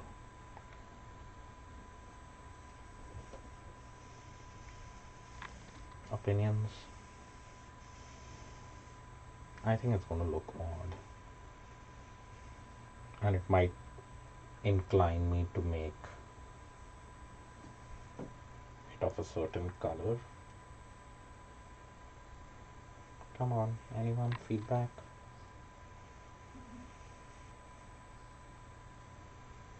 I'm just going to wrap it here so you can see how the colors and that change.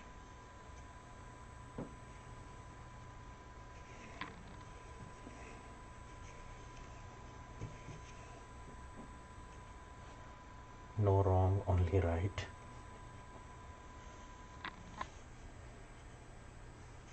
Uh,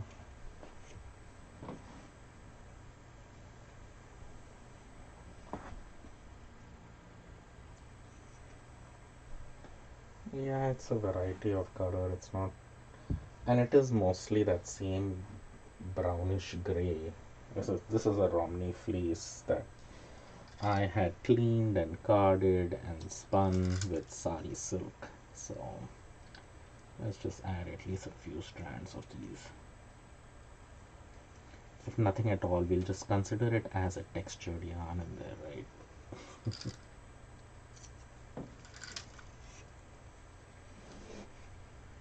Let's see.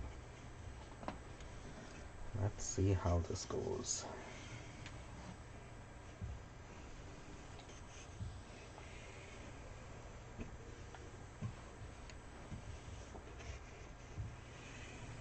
I don't have too much of it,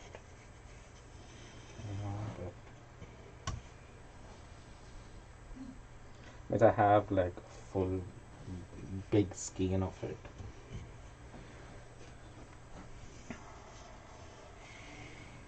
I think this guy. I'm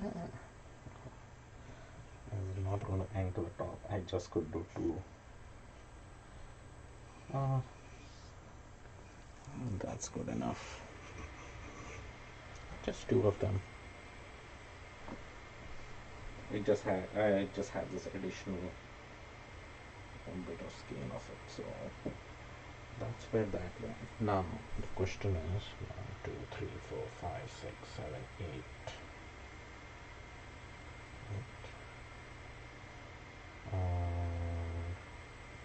We're still not at 10 yet.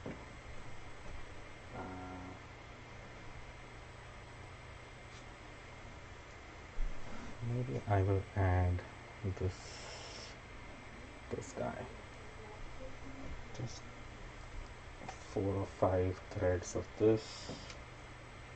Maybe not a good idea, but nothing has been a good idea ever, right? We just have to try it. If it works, great. Doesn't work, too bad. Didn't work. So I'm just going to add maybe a few strands of this. Let's say 4 strands of this. Stop, don't fall on me.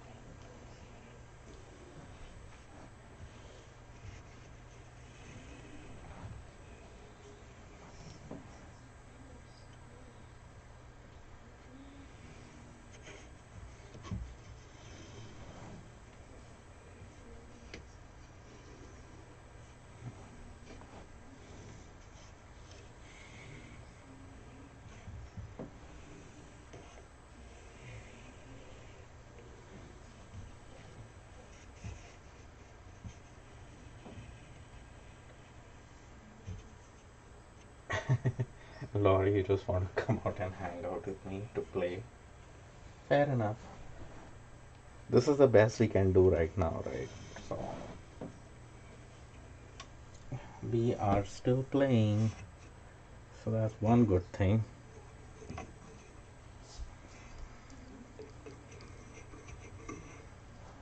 Okay.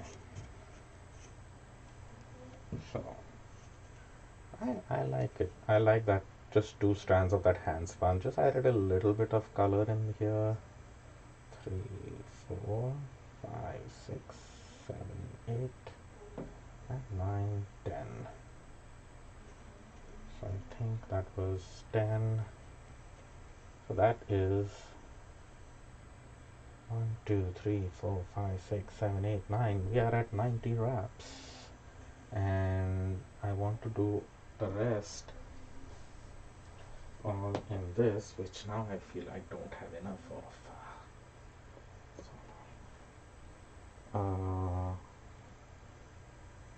Let me do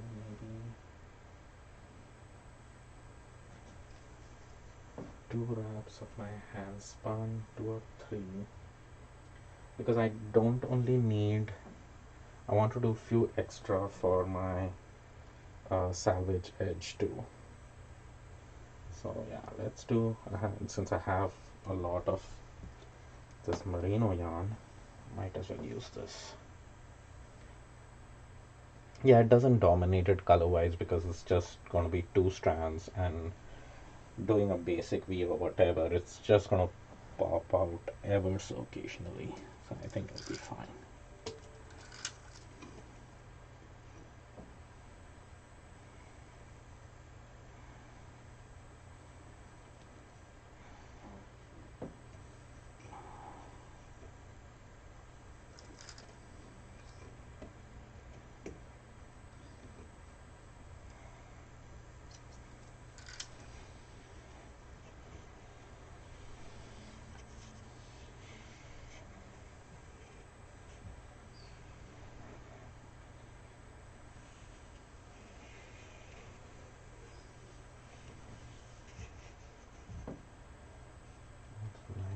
I'm just going to do 4 trips with this guy.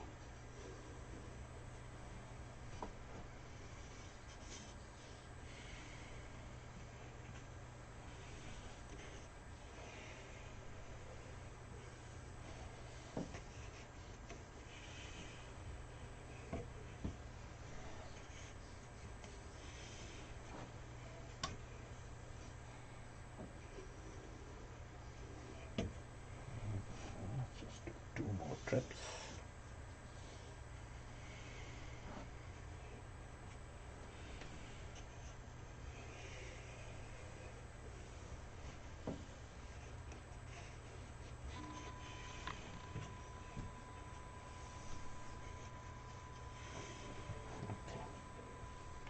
Now let's see where we are and if we need to unwind some of this or not, but I think we should be good.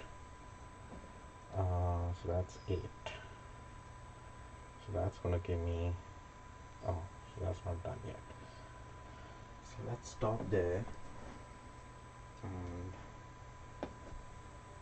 And I think I want to remove 2 of these loops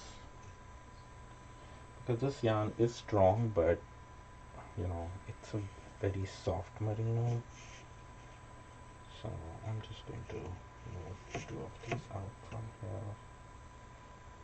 Isn't this fun?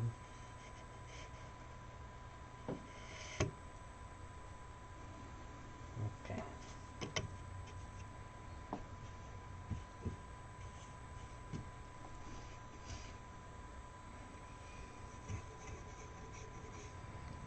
Let me just check the tension out. For some reason it just, I think the count, I want like a thicker worsted weight yarn towards the end, so that one is a little bit on the finer side, and I have no idea about its strength regarding weaving, and especially since the edge threads can take more of a beating, why take a chance? For that, let's just have your cascade 220 at the very end.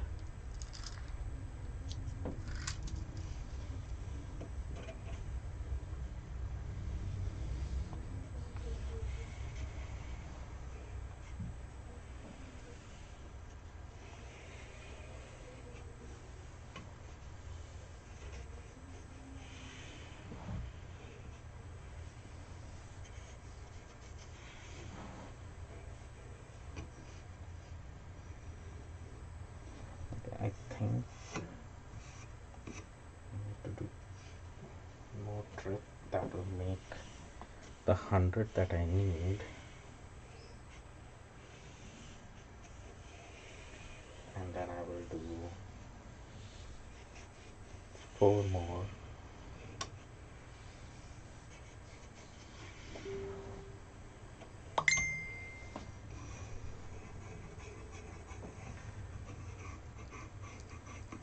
Anita sent me another picture. What is it a picture of?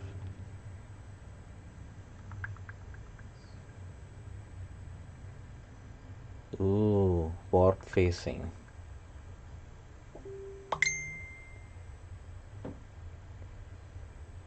Oh, that'll be nice. 60/20 silk as weft, and oh, those colors are nice.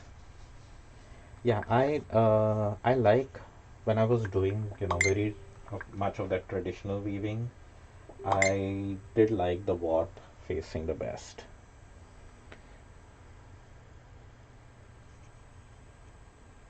Yeah, that'll look really cool.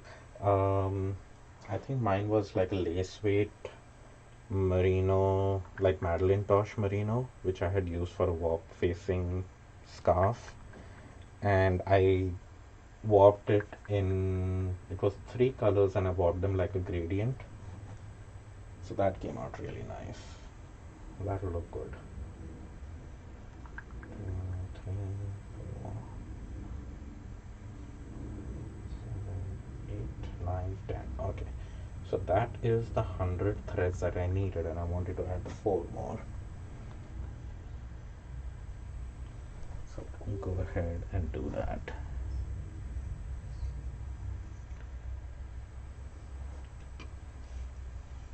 Woolworth silk, yeah, the 60. I like that blend. The 60/40. I guess that's what you meant.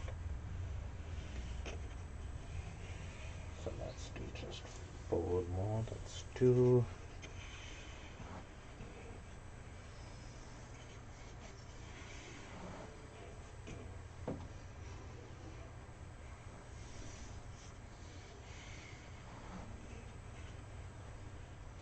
Oh my goodness. I don't think I have enough to do. Ah, this is so annoying. I'm just like a 2 yards short.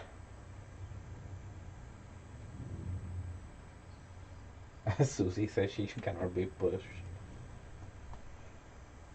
for Sauri. Ah,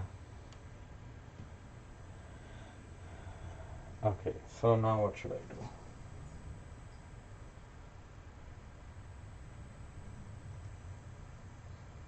I probably shouldn't have unwound those two strands of that merino.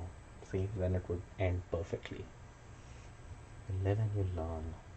Okay, so what I'm gonna do is, let me go ahead and wind it by hand out here. Let's just pull this out. Not the whole thing, don't worry. I'm just pulling out the Cascade 220, and I'll add maybe two strands of that merino. Let me go ahead and tighten up that merino so that it doesn't go anywhere.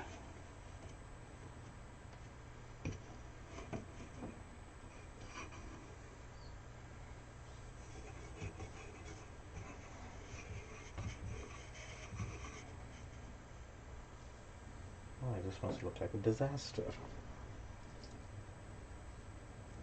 It kind of is,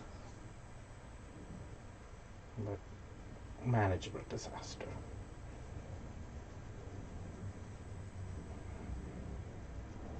I had a feeling this would happen because I was trying to be very precise, and we all know what happens when you try to go precise in Sauri weaving.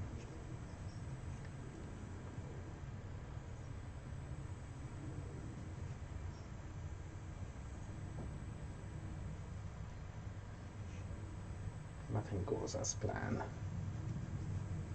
So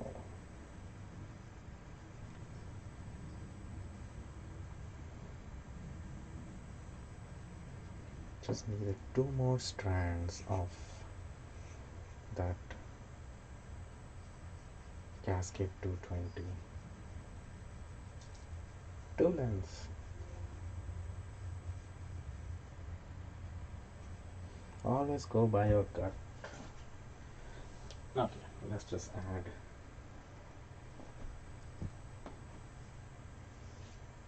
I know many of you are probably going like, ah, you shouldn't have removed that two strands of merino. And that's exactly what I'm putting back on. So I hear you.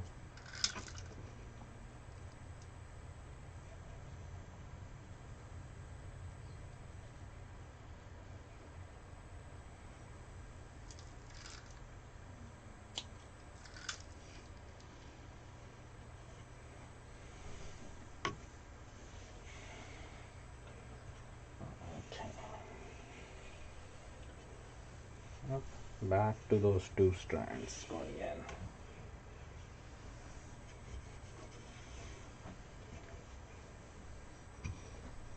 How many of you in your mind are going like I told you so?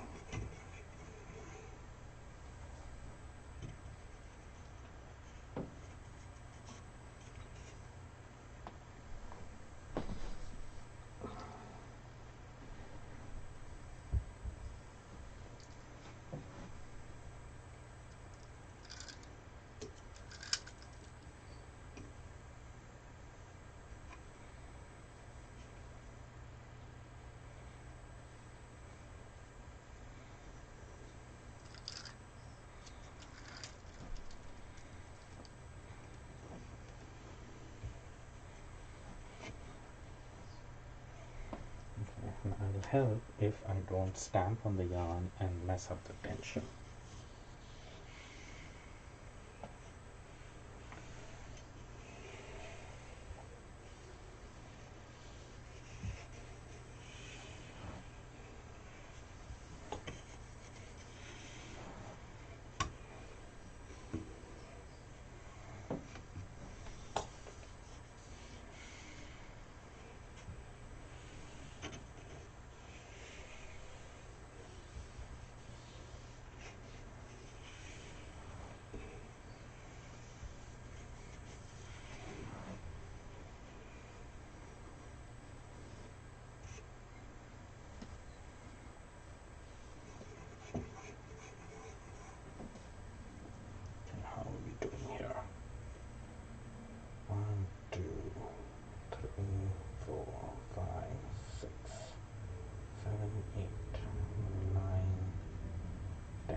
that is now our 100 strands.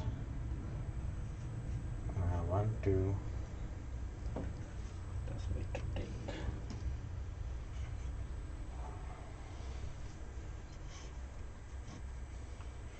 Two more trips.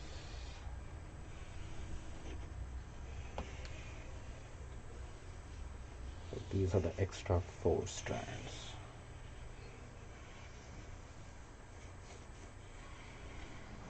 That will go.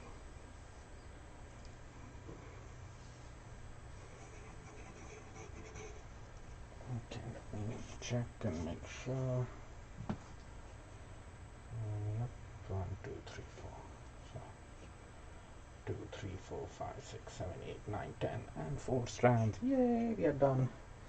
I just need to cut this off.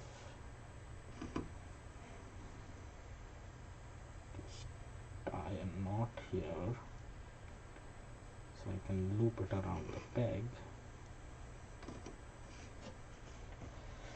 Everything under even tension. Good morning, Susie. We have been trying to convert Evanita towards the dark side. I would not even dare accept that challenge. So I put for that challenge for Diana, who pulled me over the dark side. But I am kind of a dark side person anyway, so it was easy to convert me. So the challenge to Diana was to convert Evanita towards Saori weaving. I know she just started weaving and she barely does any textured yarns, but her work is so precise. I think we need to convert her. What do you think?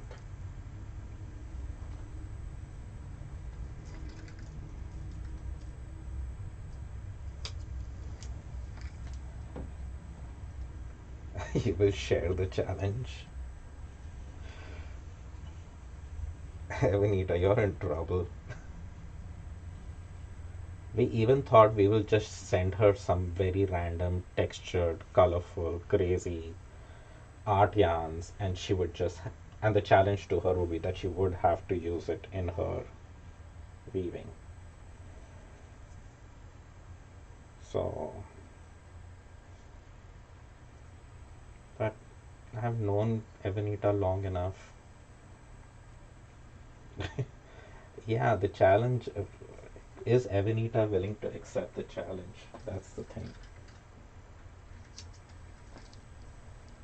We can all send her some textured yarns to use.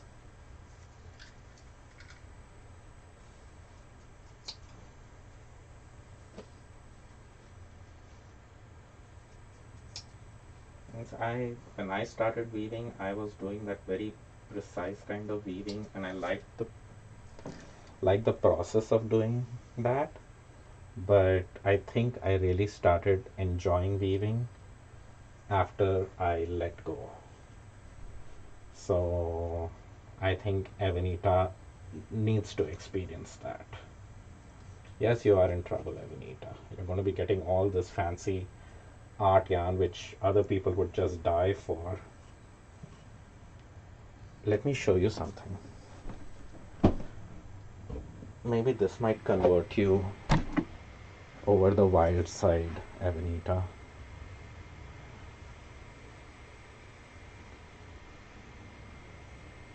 Can you see that?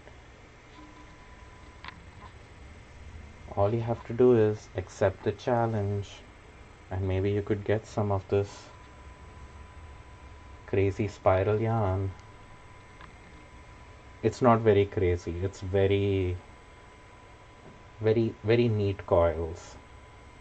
Can you see? Oh, I'm sorry, I'm not even showing you the right. I'm pointing to the wrong camera angle. Now, can you see? Yes, and they are your colors.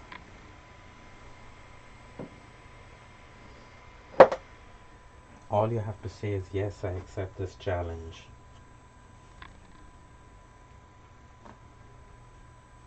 But I think that is That yarn is too nice. You need to have a little bit extra crazy yarn, Avenita. That's the challenge. You cannot have such nice looking art yarn either. You should have like totally wild stuff. Like I want to try some of Susie's bubble tea yarn next. I'm very persuasive, that's true.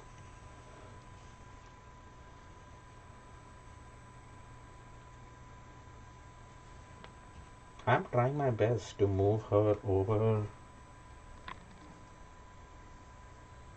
onto the dark side. Dark side, wild side, whatever you call it.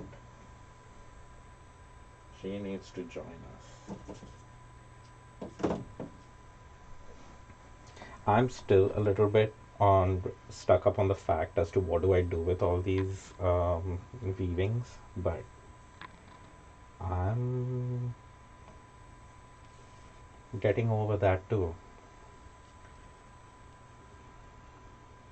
Yes, so myself and Diana just recently did a warp exchange, and basically I made a warp and sent it to her. She made a warp and sent it to me, and total surprise. All we said was we would send 200 threads, 5 yards, and she spun up some bubble tea yarn precisely for my warp, and she's woven that in, and it looks amazing.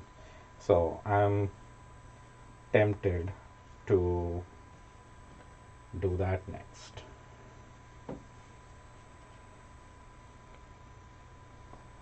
Yeah, samplers are just to hang and look at and all of that.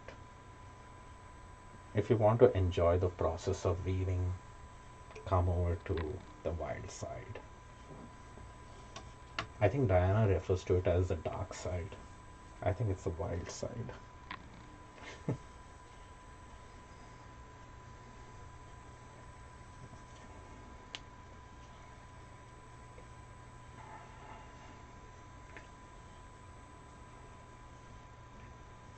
You should hang the piece on the booth, yeah. That is when I have a booth next. Don't rub it in, Evanita. Don't know when this thing is going to end and when I'll have the show again.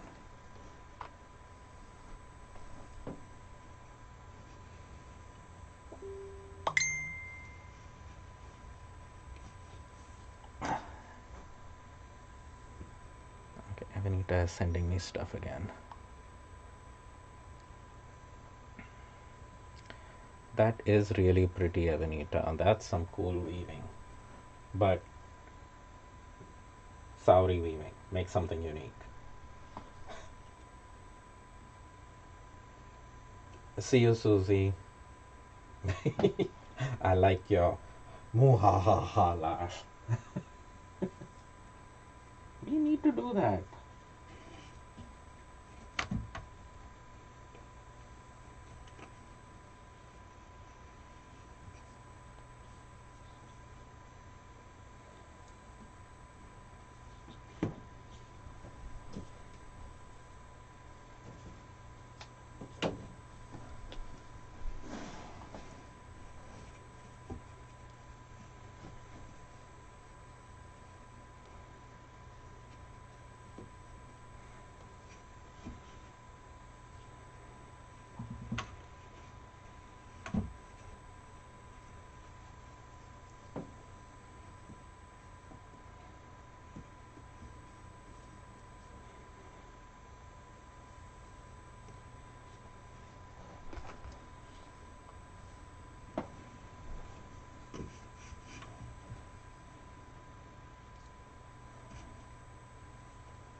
Okay. Chokes are all in and getting it Actually, I wanted to take a picture of this. Maybe it's too late now. Oh well. You can see how the gold thread is already being a little wild. Yeah, that gold thread I know is going to be a wild one. Oops, sorry. Sorry for hitting the camera. But I don't know why, looking at this half of the warp, it reminds me so much of like Oscars and red carpet, all the sequins, all the glamour, black, gold, and that occasional bit of color.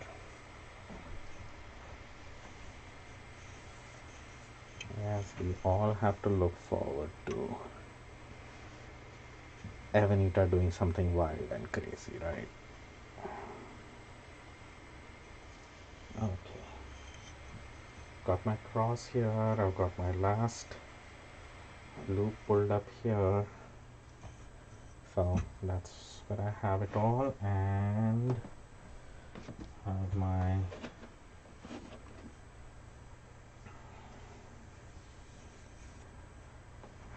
thing to lock it in place going here.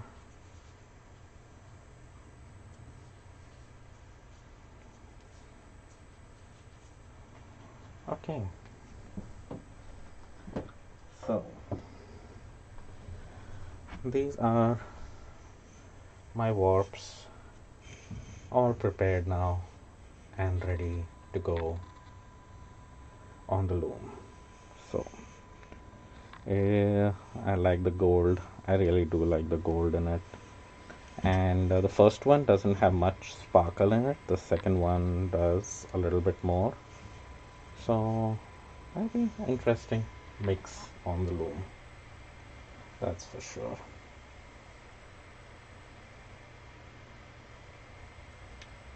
And I just want to make sure I don't lose those. Usually I'll mark them up as to how many threads there are, but this is going directly to the loom right now, and I will warp it at some point, sometime this week. All right, take care everyone. Thank you for joining in. What, it's been 2.5 hours almost. That's how long it takes. Take care. Bye.